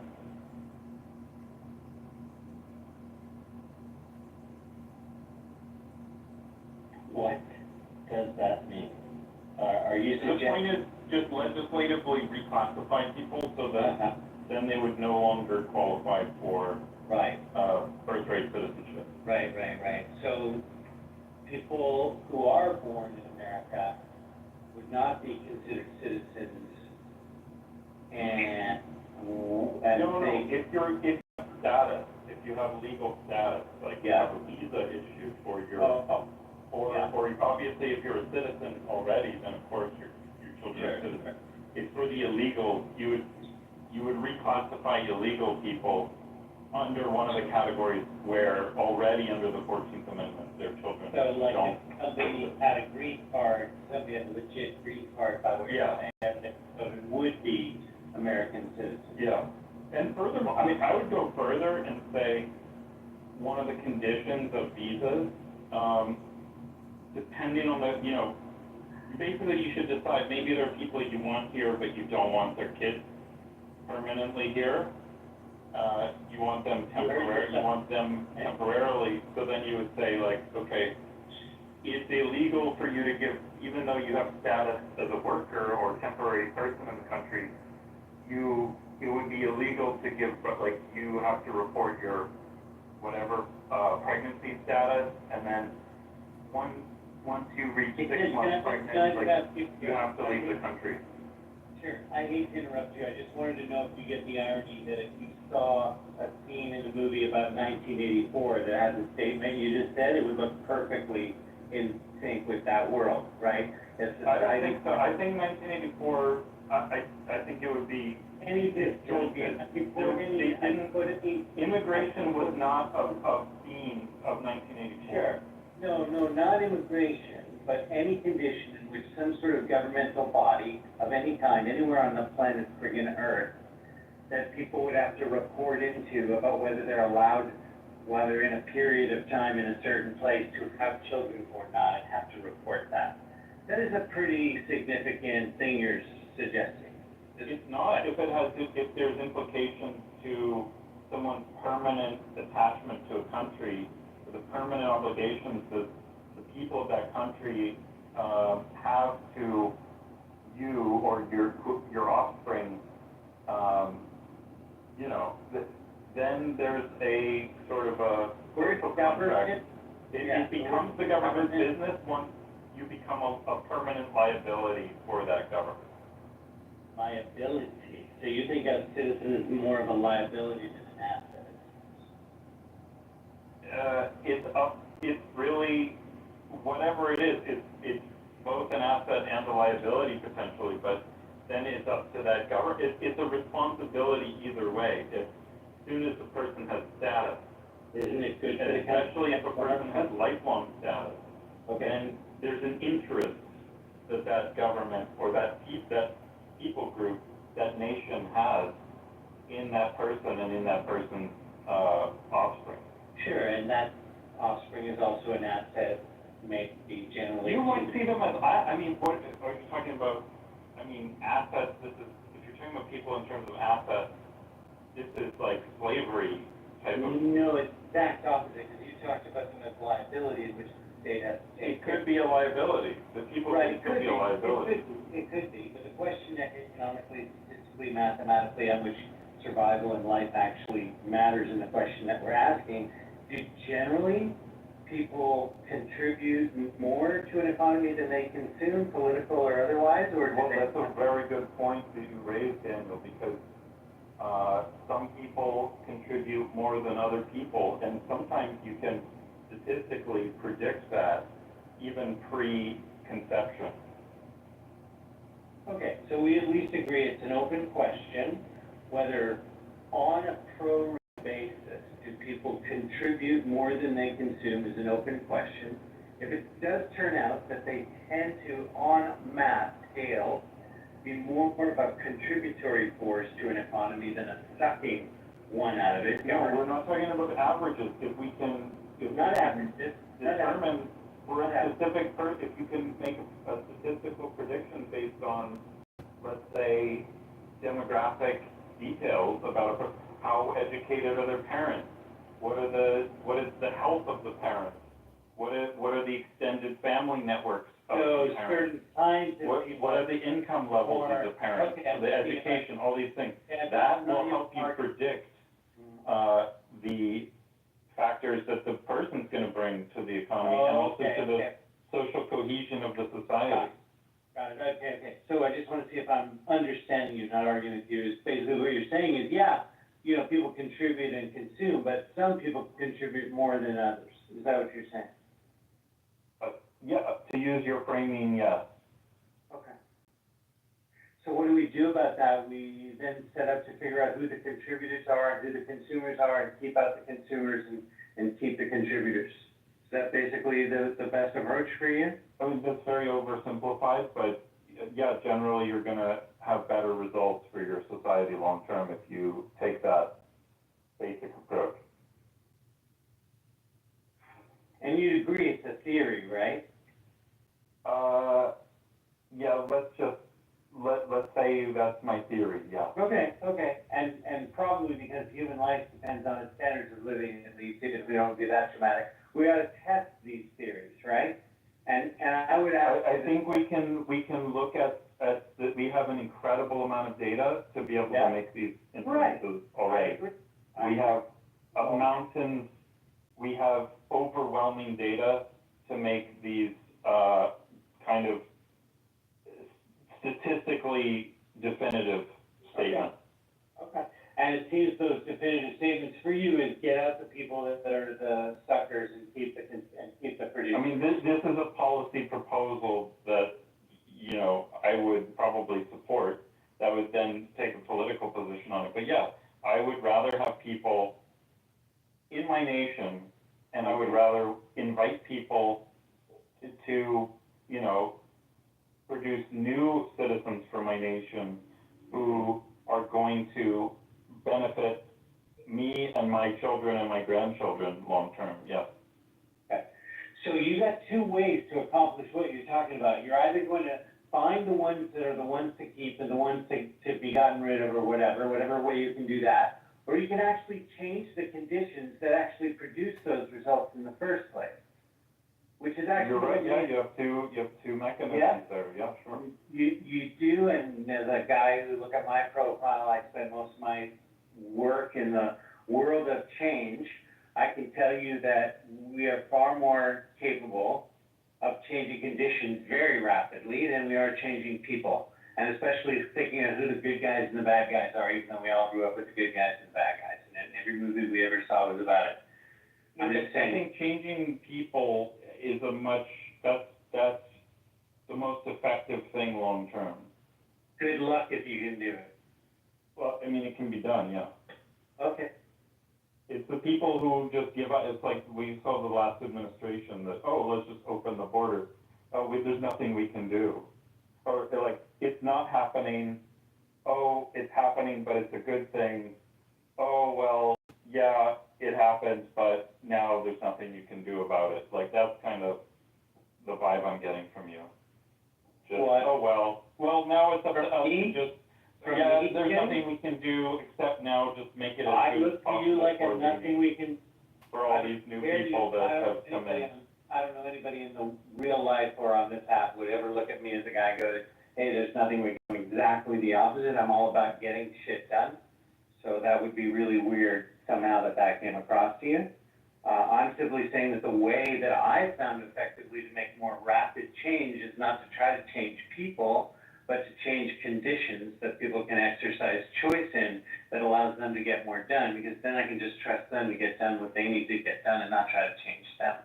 That's just my. I'm looking long term. I'm not, and well, I I'm, really think I'm, you gotta I'm, look at people. You know, Yeah, if you're thinking long term, you have to you look know, at the. it's great that you have a different way. I'm not telling you to go my way or anything. I wasn't trying to suggest mine is better or anything. I was just identifying we're approaching it from different points of view. I wasn't trying to say yours is wrong. Mine is better. I think you should think so. I mean, It takes 1,000 flowers blooming if you're really after what you're really after. Just remember that. yeah, I mean, in general, I think it's interesting. I mean, I will say, Joe, that your position sounds more, I guess I could say more sensible than a lot of people I talk to who are in MAGA. So that I will give you. Who, me? On this topic, I didn't say anything, but. Well, I mean, I believe you're saying that the productivity of someone, No, that was double agent. I just want to clear my name. That wasn't me talking. Yeah, that was double talk, double and me talking. Okay. But go ahead and direct it at him. Just want to be clear with that. Yeah, yeah. Really?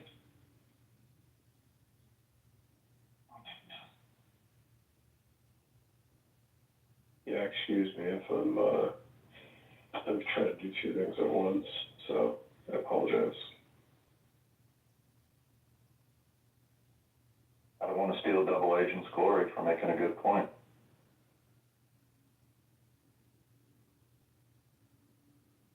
About selecting who's the people who should be here and the people who shouldn't, as an effective way to address it. Well, we kind of do with immigration already, you know? Yeah, I do believe we should have a net positive gain on people that we let into our country, yes.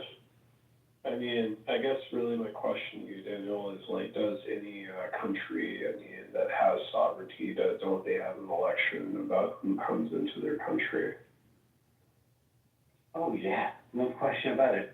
I live in Canada that's had an excellent immigration program, net positive for decades, and very merit-based. I mean, it's, you know, it mostly works. I'm sure we got lots of complaints about it, but mostly works. Yeah, but how's it been doing the last 5 years? It's strained, very much so. Aren't your immigrants all like? Yeah, say more about being strained. Say again? Say more about strained. Well, the whole world is, I look at it from, you know, a lens every day that I professionally look at, by the way, from more of a global reckoning that's happening with migration on a scale just because of the size of the population of the planet, that's basically descending on us. And I think absolutely, like, just as I think Canada's mostly done a good job of, and I think America has failed to do, is create an immigration system that I believe recognizes that on a per capita basis, and I don't think you're ever going to be effective at deciding who is and who isn't, even though you can do merit-based stuff. But the economy is based on people. People are the assets. Like, if you think the first thing you think about people and having more people is that they're more of a burden on the state, I mean, then of course it makes sense you want to keep some people out. But I haven't seen in a few hundred years of analysis any migration in human history that people weren't opposed to, and yet not too long after made that area that they came to after they got over the cultural upheaval led to a growth in the economy. I'm happy to go through that. I've had this conversation with historians as well, for hundreds of hours on this topic. People en masse, yes, you can say certain categories, certain cultures, certain this, and all of this, gradation of who's a good person, who's not, who belongs, who doesn't. I think merit is great. Like, who adds value? Fantastic, right? What are they bringing with them? Certainly, you want to have an education system where you invite people to American universities. You want to make an immediate path to citizenship. They're learning in your country at their most formative time. They're developing relationships, especially in this kind of economy in the 21st century, right? Where they're building business. Where do you think the Googles and all that stuff came from? Like, America's innovation, not its military power, has been its secret sauce. And all that international stuff, as if it's like taken from this limited supply that was like invested and leveraged around the world for, some wrong things, some right things, whatever it is. America is like the world power by the economic currency, and it ought to still remain that as innovation. And when you create all these borders and walls to this point, you create people being afraid to come to the country. You ought to be pro-people. You ought to be pro-people first, not just American people. America itself should just be pro-people first. And then you start to figure out how to put the boundaries around that. So Danny, are you done your thought? Yes, I am done my TED Talk. Okay, thank you. Look, I think the part you're missing with the immigration, let's just take during Biden's term, roughly 35 to 40% of the immigration that occurred was through asylum seekers. So we had nearly, 10 million people that came across our southern border, and 4 million of them were just claiming asylum. They were going around our rules we already have in place of how much immigration we're allowed to take in on a given yearly time frame. And it's overburdening our system as it is. Yeah, first of all, Joe, I wholeheartedly agree with you. You have an immigration problem and everything you just described. My thing is about the response to it. First of all, whether you and I agreed or not, it doesn't matter if we do, because here we are right now in 2025. But we might not agree with the fact that there was an attempt to actually pass legislation that would actually have some kind of fix on immigration that was bipartisan, which Trump tore down. Yeah, pause. Can I pause for a second? Well, let me just respond to that real quick. Look, Daniel, Trump's been able to successfully stop lowest numbers ever border crossers occurring without any additional legislation. We would not disagree with that, but the legislation that was there would have fixed a problem that I believe you will see in a few months, that the way in which he's dealing with it without that piece of legislation is going to lead to a far less secure situation for the United States. Other than speaking in generalities, can you explain how? Go ahead, Lloyd. Yeah. So Joe brought up this, was it 10 million people just during the Biden thing applying for asylum? Roughly, it could have been more. I mean, these numbers aren't precise. Let's get real numbers. Let's get some real numbers. Let me build on that. Let me just build on that. So 10 million people, that's a quarter of the population of Canada, then requesting asylum in the U.S. And your response was, oh, well, the Democrats tried to pass a bill and it didn't go through. And That's actually not, that's actually. Right, and let me just say quickly, Daniel, and I'm in Vancouver right now. I'm a Canadian citizen. Me too. And I immigrated, by the way. I immigrated legally to Canada. Thank you. So, We love thank you. I'm happy to be here, and I'm grateful. And I'm grateful I was able to go through a legal process to get this. But I knew the whole time, if I screwed something up, if I did something wrong, I would no longer be welcome in Canada. Of course. And I knew, anyone who's an illegal, what happens to, if there were 10 million illegals in Canada? We don't tolerate illegal immigration in Canada. We remove those people. It's the idea that, like, we need to now hand wave and then, but the U.S., they just have to, Look, I know have to, like, find accommodation for these people. It's ridiculous. I know it's fun for you to extreme what I said in order to, have fun with that. But what I was saying to Joe was, whether we agreed on where we are right now, I think one of the weaknesses of what's being done right now, that even though it's responding to bringing down the numbers of immigration, is not helping the American economy because it's built on a false idea that there's a limited amount of people it can support. I don't think anyone's made that point, Daniel. It seems that would be Immigration immigration's not driving our GDP, is the point you're making. Okay, we'll see, Judge. Well, I mean. Actually, it will be. It's going to be. There's actually been a surplus from people who are on visas. I think there was a surplus that was brought into government revenue. Yeah, but comparing it to like businesses, this is what drives our GDP. Energy, tech, these things are driving our GDP. I'm sure you'd agree. It's not illegal immigration. I'm sure you'd agree, Joe, that a big part of the GDP is now like service economy, even part of the production economy that's very service related, certain kinds of technology, right? So what happens to low wage?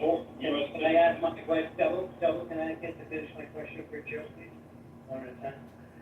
So, most of America's GDP now is service related and IP related. Okay? That's the intelligence economy, basically. America has been a haven for the world's best up to now. Are people now afraid to come to America, even to visit it? That's a cultural thing, right? Wouldn't you agree? Part of America's power is its cultural power. All this time, all this. If you ask me the question, look, the point you're trying to make is that you're kind of conflating that the illegal immigrants are coming here and getting tech jobs, because that's not the facts. So. No, I'm even talking about yes, legal immigration. Come to America to visit, just to visit. No, you're making the argument for Double Agent's earlier point that America should invite in the people that would add to our society and be able to take those tech jobs. That's not rather happening. than. That's not happening. Sure it is. What are you talking about? Look how many H-1B visas. It definitely is happening. A lot of my girlfriends are on H-1B. Sure, man, but like what's happening right now is a climate and a temperate where people don't want to come to America. Do you understand what I'm saying? Because I don't think you're hearing it. As in what? In the West? I'm telling you, you're here in Vancouver, Devin, so, I mean, I'm just gonna tell you, you can see it anecdotally, but 35 or 40% down on tourism just from Canada to America. You have all of this trade war stuff. Yeah, America's gonna be fine without the Canadian tourists. I know people love to virtue signal and all, I'm not gonna It's spend not my money virtue because. signal. There's an actual economic impact. Like, I don't care about the virtue signal thing. I'm just saying, I'm talking about this is what I'm saying. It's about people. The economy is based on people. I mean, my portfolio is at an all-time high. Well, that's great that it's doing it for you, and that's fine that that's what you are interested in. I'm just talking about the facts of the numbers. That's great, but I'm talking about the numbers generally is what we're talking about here. And the numbers are down for America, and students who are used to look to come to America are now looking to other countries.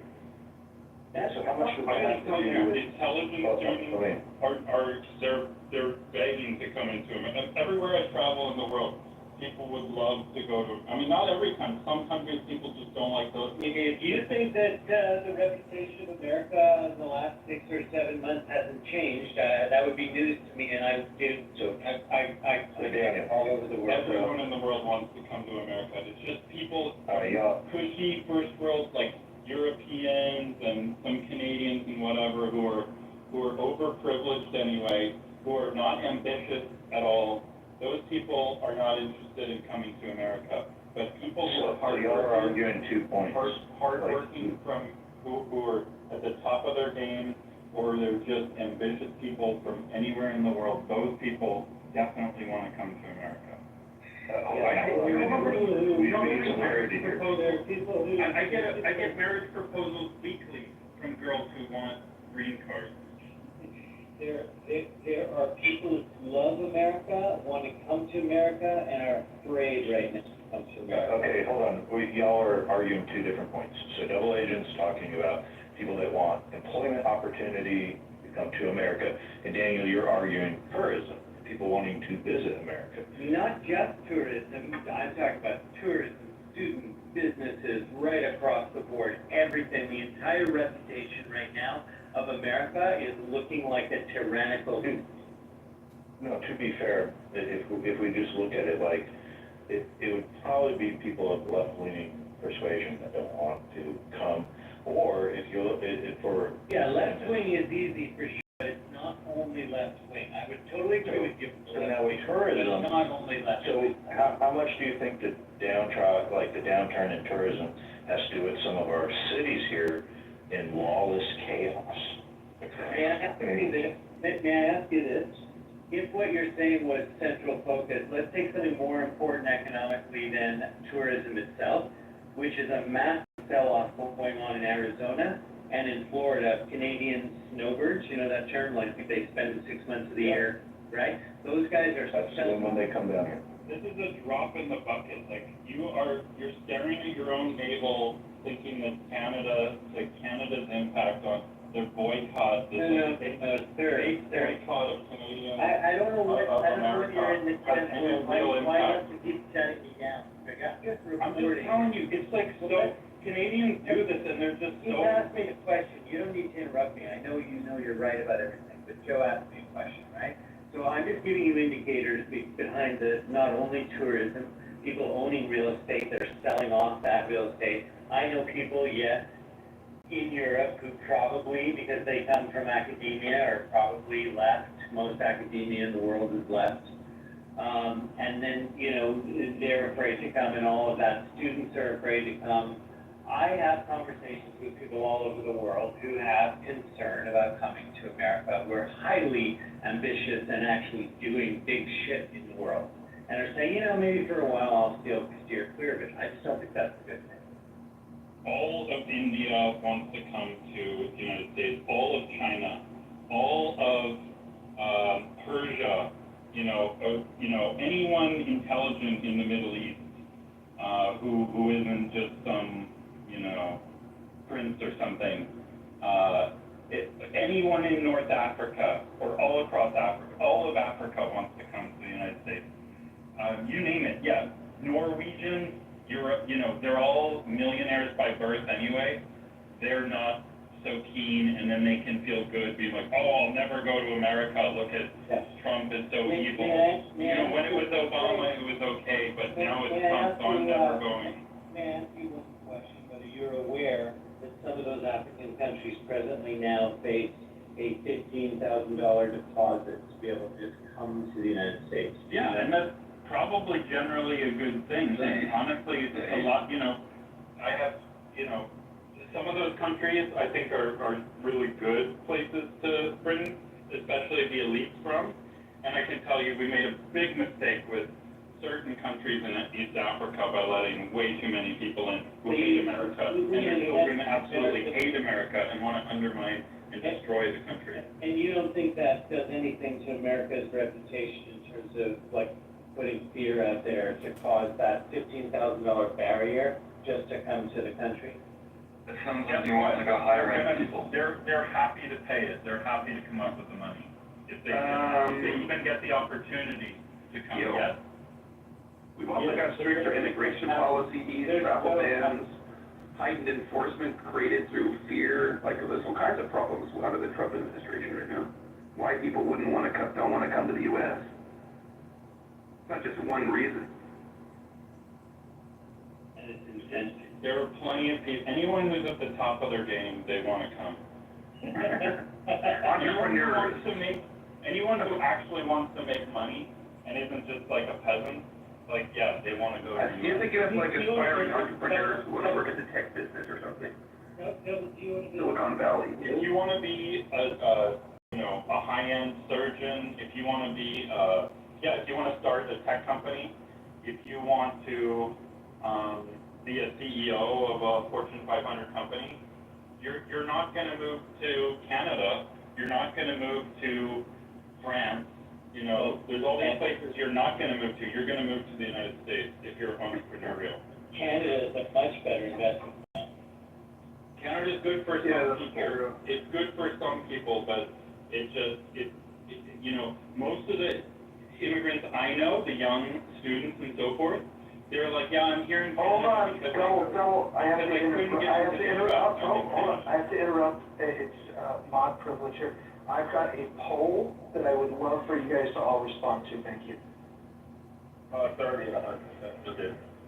So I just want to say, as an American, I'm the guy who's hard, and one of the things that I'm told is that Canada is the place where I can have the best place to find jobs right now.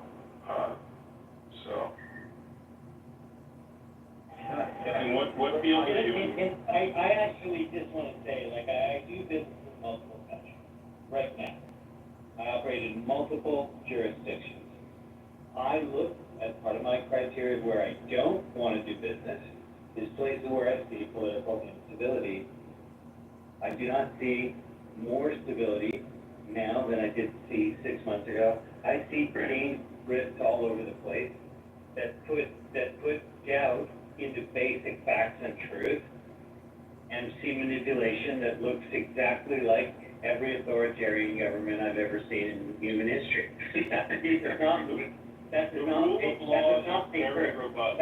make for it is very robust. It is very robust. I think it will be resilient. Doesn't mean that the reality of what I said can also be true, right? And I'm betting that it will be. Like, I operate a nonprofit, I operate a for-profit in the United States. Like, I love America, and I want it to be successful in every way. I just think that right now, what we have is not stable. That's all. That's not a big deal for me to say that. What do you think of my, double, hold on. David, what do you think of my concern, my concern that MAGA's biggest threat to the U.S. is that they're anti-capitalist? I think what you're bringing up is one of the most important. Was that to me? Yeah, that was today. That was to Daniel.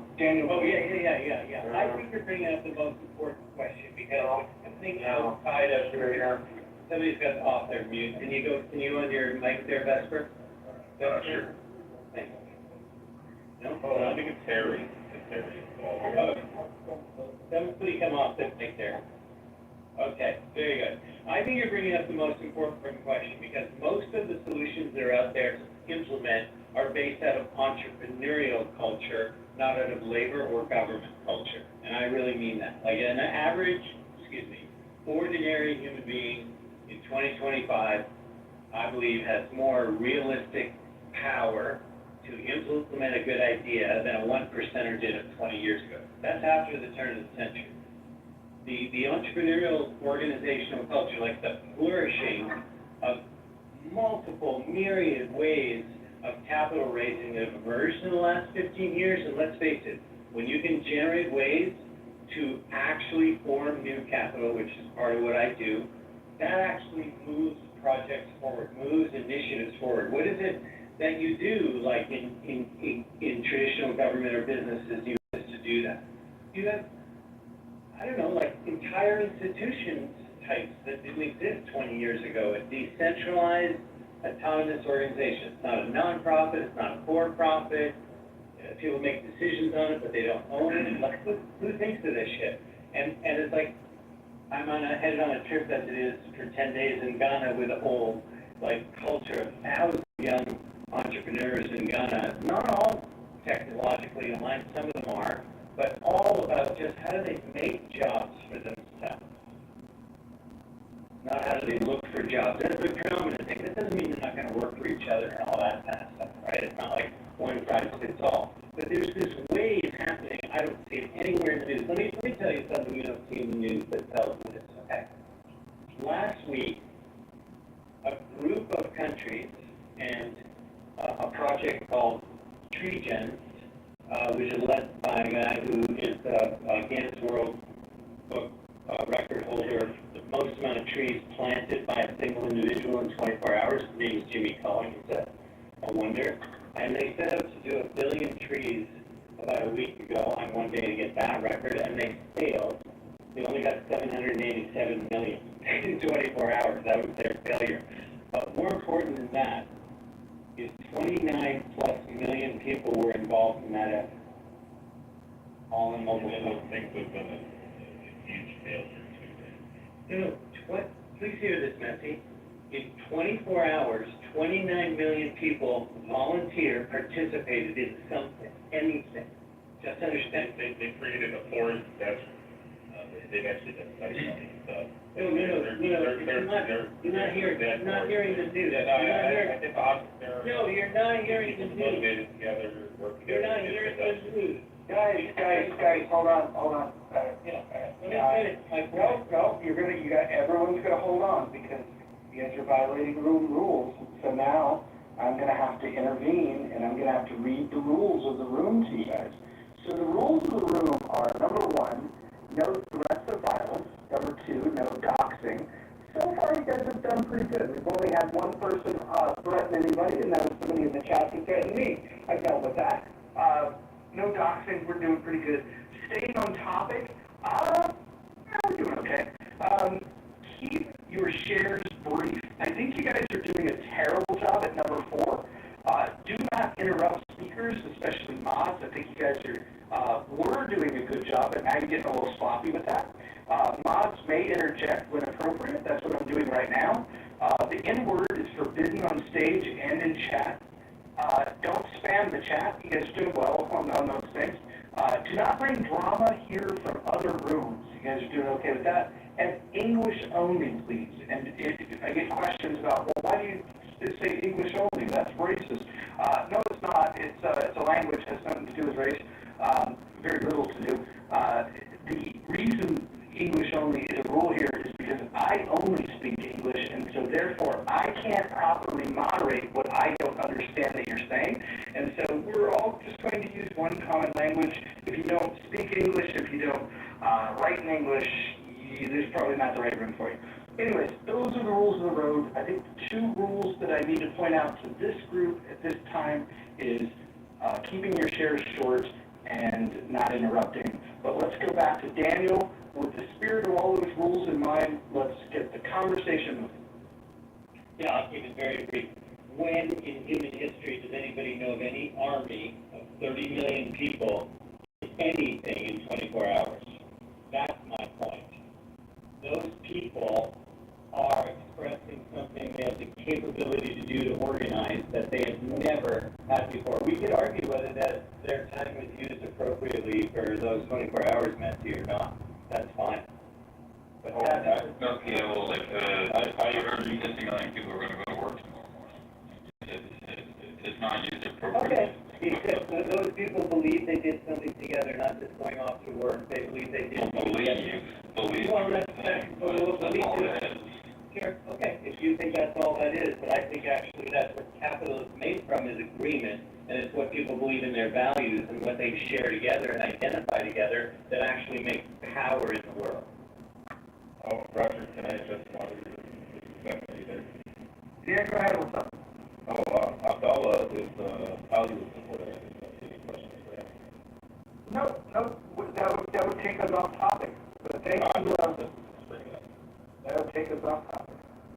But if we swing around there, look, if we're gonna get off topic, I'd be more interested in, Vesper, who,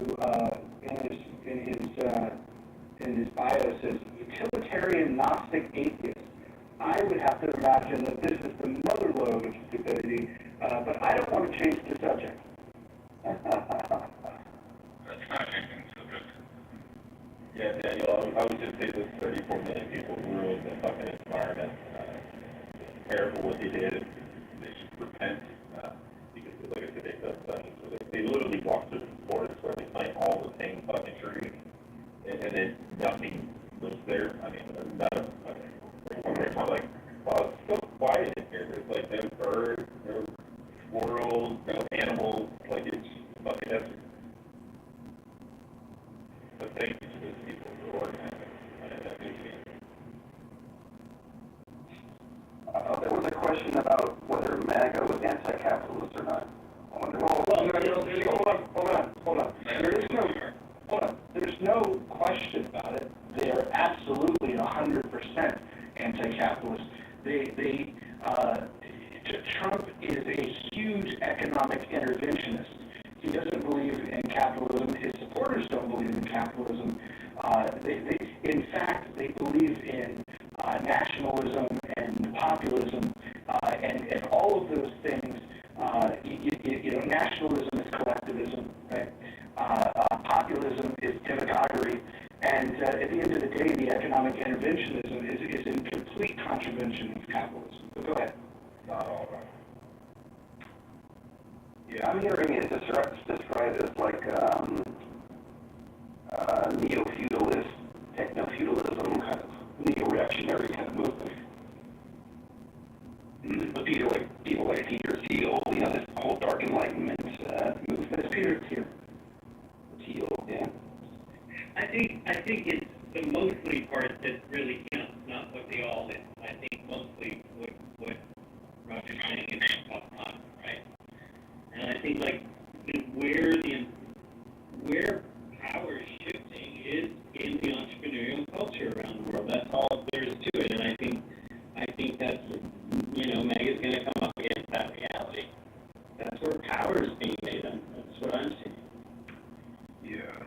There's other entrepreneurial startup destinations for people like. Wait a minute, hold on. Singapore, Paris. Vesper.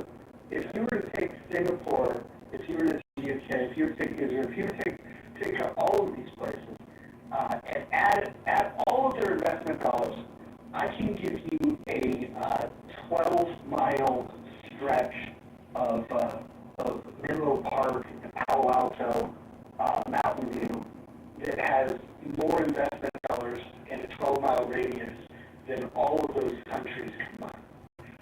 But you're right, Roger, but that doesn't necessarily mean that America can't blow that, too, Of course they could. But look, here's the real issue, right? If you're going to be an economic interventionist, the question would be, why would we invest here? I think things like tariffs, right? Things like tariffs, the idea of picking and choosing winners, the only people that like this are the ones that were chosen to be winners, but it's all completely anti-capitalist. The entire thing is anti-capitalist. And that's the thing that I think is the most dangerous and needs to be pointed out, is that these folks, first of all, most of the people that support Trump, the people that helped to get him elected, the people that really helped to get him elected, they're not interested in old Republican values. The idea of Christian values. Like my Christian Republican friends, they don't like Trump.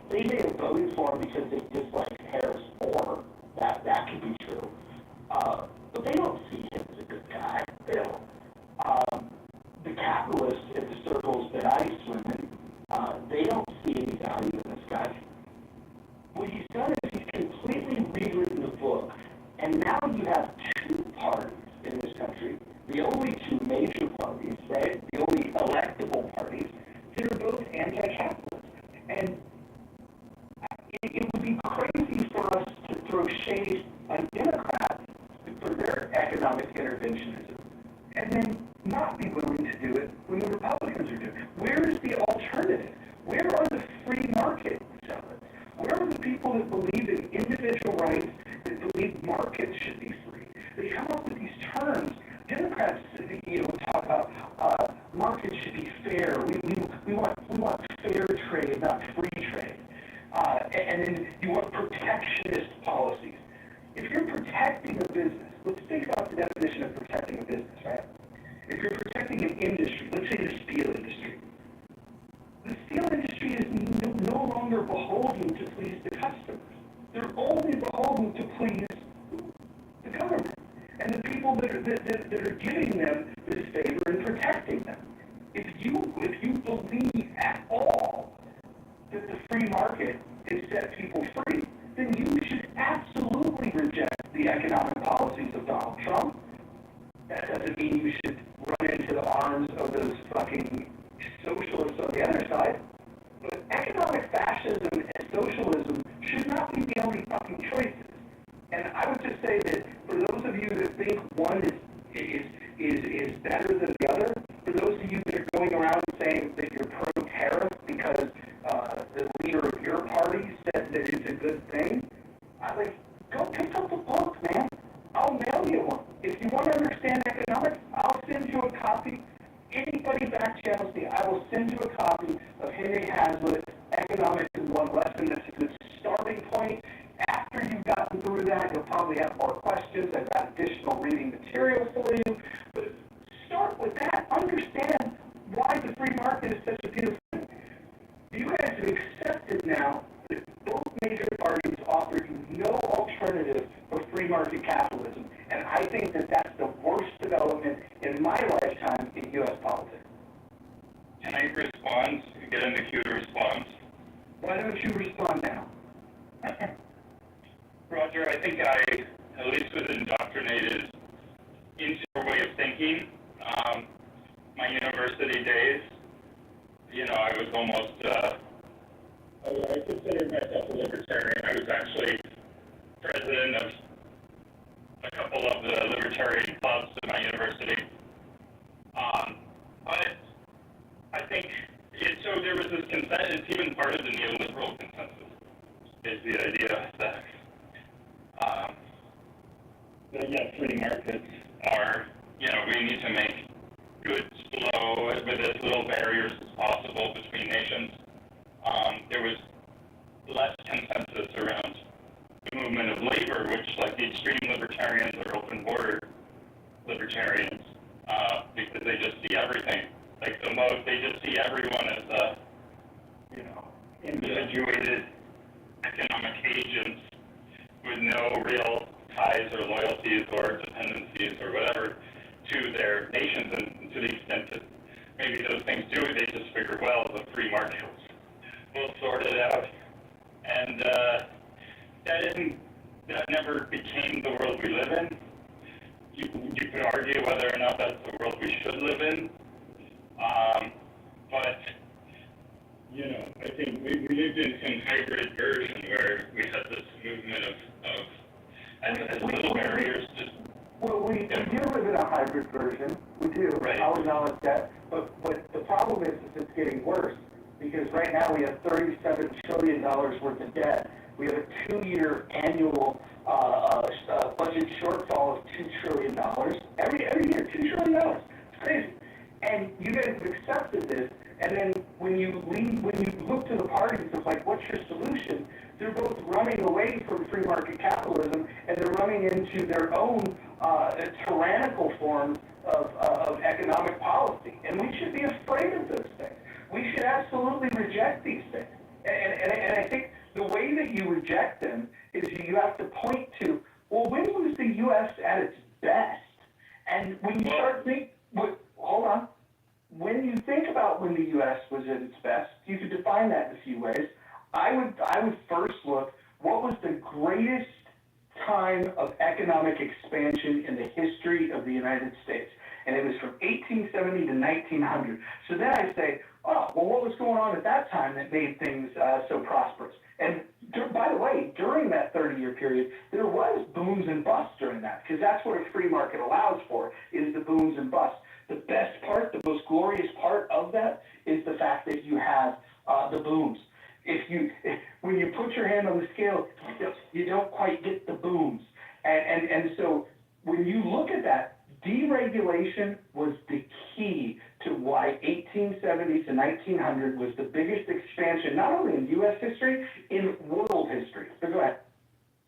Well, yeah, you could be right. I need to look more. I mean, I believe that period of time was called the Gilded Age.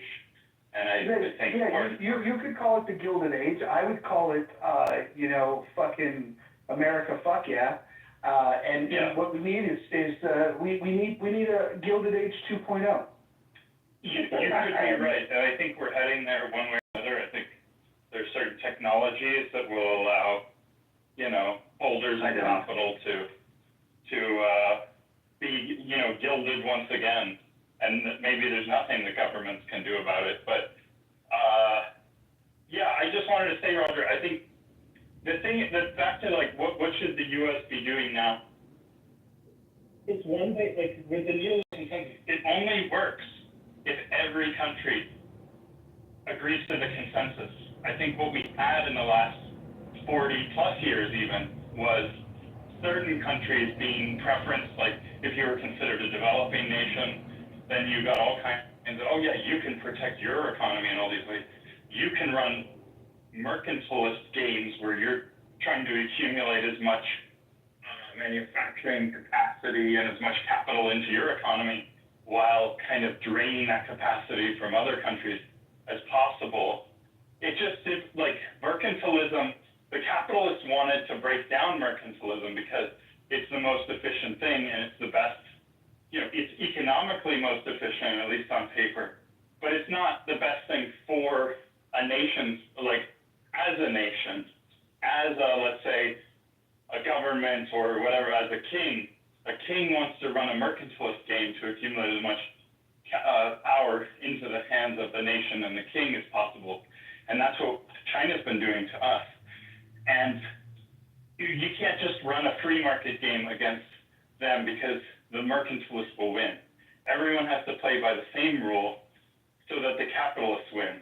And that's kind of what we've seen it swing the other way, where the U.S. is now being more defensive, at least, against these games that others are playing. And I think we were forced into it, Roger.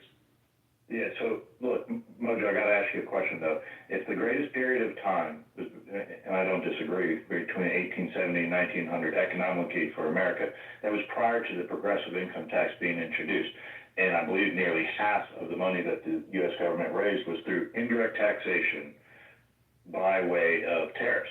So why would you be against the concept of tariffs, but still in favor of thinking we have free markets today when we have a progressive income tax put in place, and we have had it for 100 years? And why wouldn't you think that the progressive income tax is the reason we have so many issues, and it's not so much, reintroduction of tariffs? It's a great question, and it's got a very simple answer. You're right. Excise taxes and tariffs is how the country was funded in the early days. Once the progressives took over and they created the Federal Reserve, they passed the 16th Amendment, they started taxing income, we created a huge distortion and a huge transfer of wealth. The problem with tariffs today, did you mean to interrupt me, Double, or? I'm sorry, I dropped my phone, my apologies. Okay, got it. The problem with tariffs today is that you're putting tariffs on top of the progressive income tax. Now, if you wanted to propose to me, hey, we think that we could fund the country better with tariffs, I would actually argue that there's more efficient ways of doing that. If you were to replace the income tax, if you could shut down the Federal Reserve, if you could repeal the 16th Amendment, abolish the IRS, get rid of the income tax, we can talk about tariffs. We can talk about it. I still have a problem with it in the fact that it does create distortions in the market. And what I would recommend as an evolution of how to fund government would be through lotteries and usage taxes. And if you really had a shortfall and you wanted to institute something, that was a little bit more predictable, you can go ahead and you institute a federal income or a federal sales tax. This bill's been floating around. You're probably familiar with the fair tax. You can go look at it at www.fairtax.org. It'll explain what it would do is it would replace the Social Security tax, the Medicare tax, and the federal income tax with one sweeping federal sales tax. I think that would be cool in the sense that it would give you more control because you have more control over what you spend. Right? Right now, what they do is they take 1.45% for Medicare off of your check. They also take that from your employer. They take 6.25% for Social Security tax. They also you'll bill your employer for that. If you have a high income, the Medicare tax there's an additional 0.9% that you have to pay. And then we have the brackets on your income. All of these things are super punitive, and if you really wanted to solve a lot of these problems that we have, like, for example, illegal immigration. Imagine this. If the illegal immigration problem would have a lot less negative externalities if we had a national sales tax, because the people that are here illegally would still be buying shit. So the underground economy, the people that are, that are making money that are not taxed, for example, drug dealers, let's point them out, right? They don't exactly have a W-2. They don't have their income being taxed. They're not paying Medicare tax, Social Security tax. They're getting this money tax-free. But if you had a sales tax, they would then have to pay the sales tax. The other thing that it does is for the wealthy people, people are under this impression that wealthy people don't pay tax. I think we talked about this before. The top 1% in this country pay all the time. The top 1% pay 46% of all of the federal income tax in this country. If you go up to the top 10%, it's 76%. When you get to the top 50%, it's 97.7%. The bottom 50% only pay. The bottom 50% only pay 2.3% of all of the federal income tax. I think that instead of saying eat the rich and say that we need to tax the rich more, I think we need to get honest with ourselves and we need to say that we need to tax the poor more, because the poor are getting a free fucking ride. And I think we need the rich in that ride. And I know that that's a controversial statement. People will say, oh, well, if they're poor, how can they pay tax? Well, if they're so fucking poor that they can't contribute, right? Right now, they're paying 2.3%. I think they need to get off their duff and go do something. They need to figure out a way to contribute. They're also the most likely to take advantage of services that we pay into, which we should absolutely be cutting into some of these services. Vespa, you are going to have to mute yourself. This is weird. The last thing I'll say is that for those that say that the rich don't pay a fair share, A, they're wrong now. But imagine if you had a sales tax for people like Bezos, because people will say, the whole thing about Warren Buffett will tell you, I pay less in taxes than my secretary. He's lying, first of all. But secondly, if the big spending rich guys, like Bezos likes to buy yachts, and then he buys yachts for his yachts, like he's got one yacht that he likes to travel on, and then he's got another yacht with a helipad, right? If you want to tax those guys, all you have to do is institute this federal sales tax, and if he wants to buy 17 yachts, he's going to pay a 23% tax. I'll go ahead and yield now. I know there's a few people that want to jump in. Probably Daniel, probably Vespa, probably Lou, probably Double. Joe, you probably want to jump in. But let's take it one at a time. I would love for somebody to tell me where they think that I got any of that stuff. The rich don't pay a disproportionate amount of the income tax. Sorry, I got a random. Hold on. Double, you're gonna have to, So Vespa, let's pretend that 100 people go to dinner. Okay, 100 people go to dinner, and of those 100 people, let's say the wealthiest person says, hey, I'm gonna pay 46% of the bill today. I would say that the other 99% of the people would say, man, that's pretty fucking generous. Now, if you were to break it down and say the top 10 wealthiest people, if they said, hey, we're gonna pay 76% of the bill, the rest of you, the 90 of you, all you have to do is come up with 24%. But imagine the top 50 wealthiest paying 97.7% of that bill for dinner, and then telling the other 50% of the people, the other 50 people that are at this expensive dinner, hey, you guys, the 50 of you, you only have to chip in to pay 2.3%.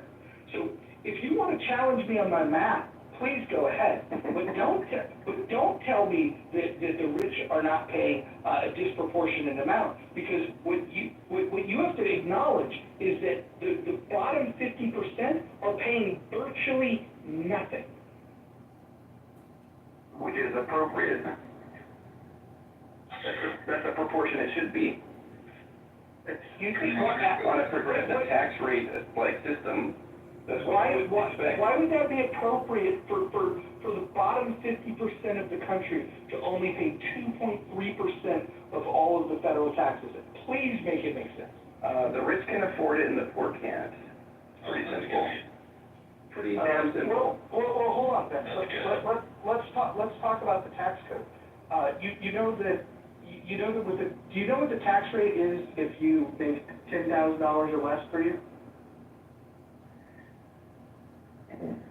Not off the top of my head. Yeah, it's nothing. They pay nothing. They're completely tax exempt. When you start factoring in the standard deduction, and you look at these rates, you should look at tax brackets before you have these conversations. Well, we gotta look at effective tax rates, right, across all taxes, not just income. Okay. So you want to talk about when payroll, consumption, right? I addressed the consumption thing, that I want to roll back all income tax, all Social Security tax, all Medicare tax, replace it with capital gains.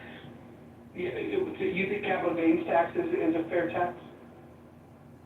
I think we need a higher corporate rate tax. Wow. Why would you want that? Why would you want to punish business? My God. Why would you want unfettered corporatism? No, I don't want that. See, this is monopolization. No, so first, okay, so perfect. I'm glad that you brought all of these misunderstandings to the table, all in one. It's amazing that you brought all these misunderstandings to the table. I am not for corporatism. In fact, if I had it my way, we wouldn't have corporations at all. I think that this idea of corporatism that Benito Mussolini really loved and Trump supporters are jumping on board with, I think it's a very, very bad idea. And I think the government distinction of a corporation is a bad fucking idea. I don't think that we should have favor for corporations at all. I don't think we should have subsidies for them. I don't think we should bail them out when they fail. The idea of too big to fail, I think, is a joke. I don't think we should do a wealth transfer from individuals to companies. I think that that's a very bad idea. And when government is in cahoots with corporations, that's a bad thing. Would you agree with that? Say the last part again. When government and corporations are in cahoots with each other, that is a bad thing for the people. Is that correct? They are corporations, government entities to begin with. They are government entities. Which I feel like you didn't listen to what I said. Is this the first time you've ever had a conversation about economics? Should businesses be regulated or not? I would regulate them with the most minimal regulation possible. So you want, like, black markets to run freely? First of all, I want to talk about this idea that you said about monopolies. Vesper, can you give me one example in the history of you didn't hear my question, you retard. An example of a monopoly. Yeah, I want to give you a question. You're gonna have to fucking listen to it. I know that this is a difficult thing. This is how you become a utilitarian Gnostic atheist. Basically what you wrote in your bio is, I'm a fucking retard, but I'm gonna act like I know that. Go ahead and challenge that. So I'm gonna ask you a question. What example can you give me in the history of the United States of a monopoly that's a company that did not get regulatory favor from the government, didn't get subsidies, and didn't get bailouts? If you can give me an example of one such company, I will suck your dick. Go ahead. I mean, that's corporatism, right? That's the whole problem. I'm the one that's against corporatism. Hold on. So let's find the common ground. So corporatism is bad. What I'm in favor of is a thing called capitalism, which has nothing to do with corporatism. Do you think that corporatism is capitalism or is a version of capitalism? Is that your contention? You could say it's like crony capitalism.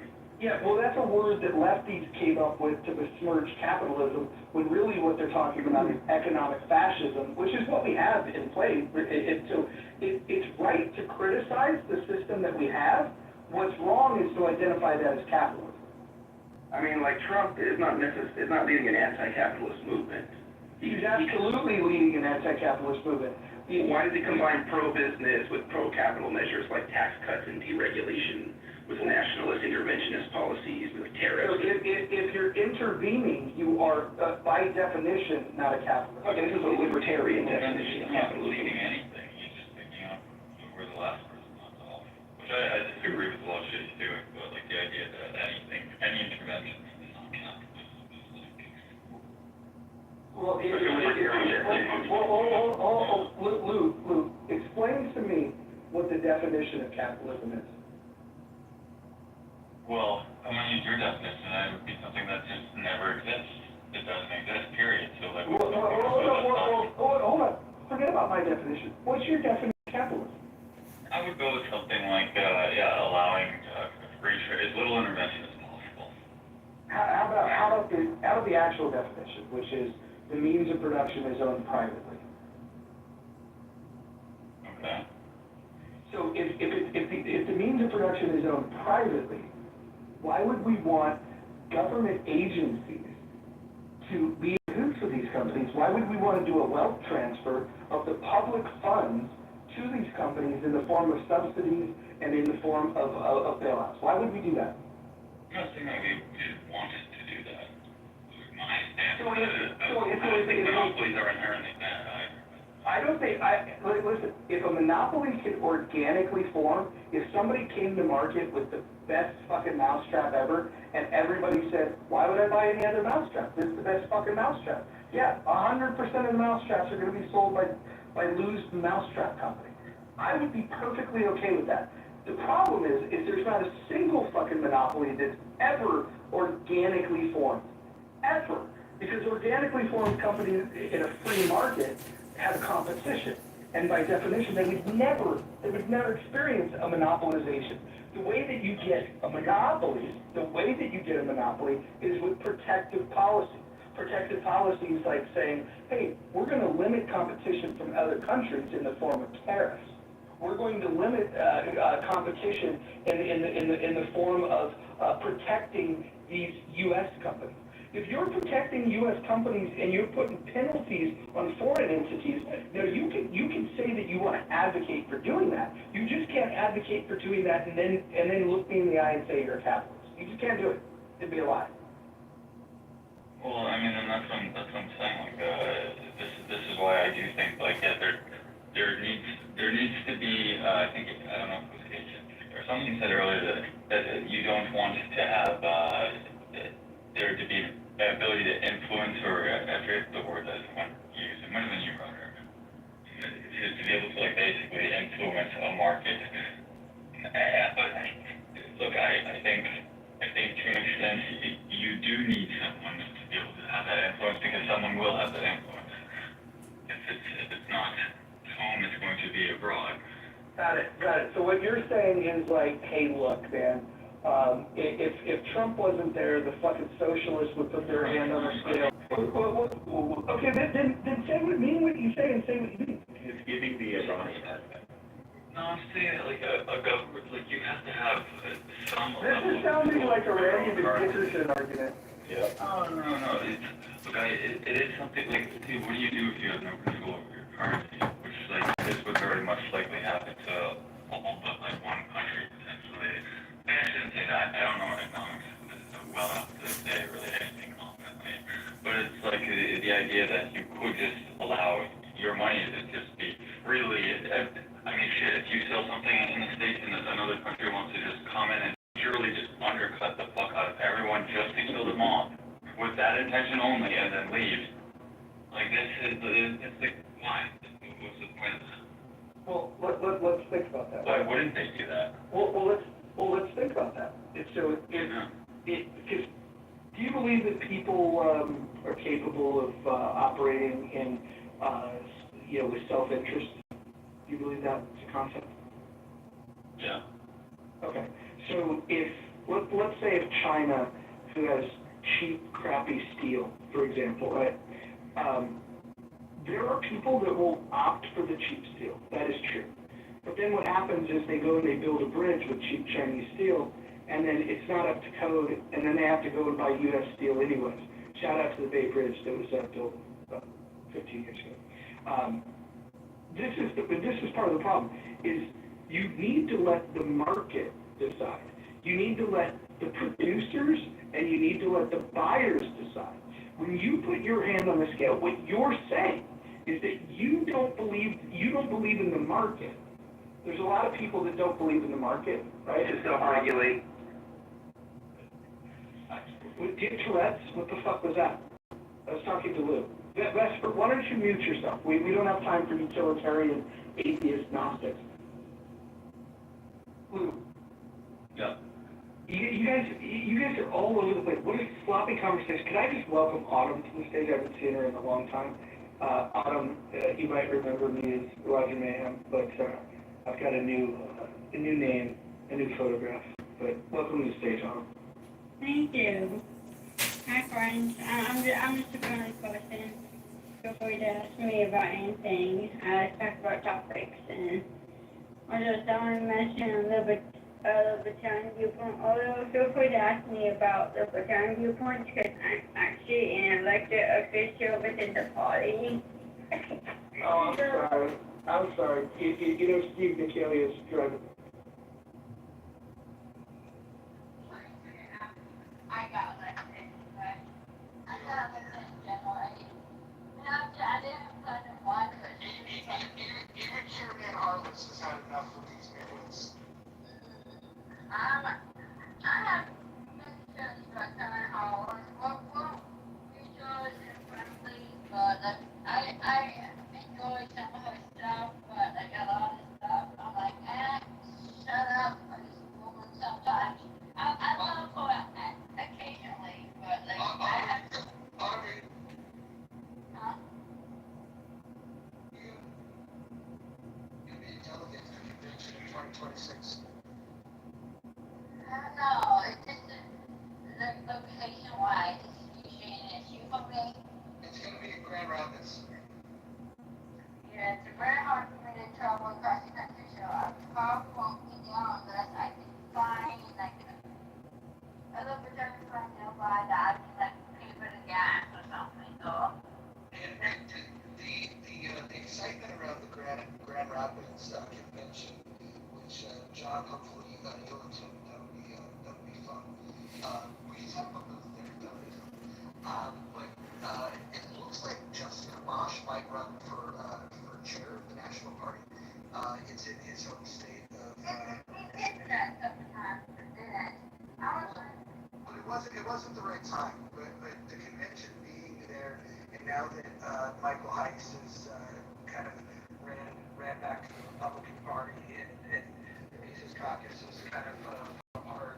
I think now is the time for Justin Amash. I'm kind of post-partisan now. I no longer believe that the Libertarian Party is a force for good. I think that they're woefully unorganized. They don't know how to fundraise, and if they had money, they wouldn't know what to do with it. The last two things that they've done,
that's done my fair share of organizing, within the party, I can tell you that these people do not want the same things, and the things that they're committed to.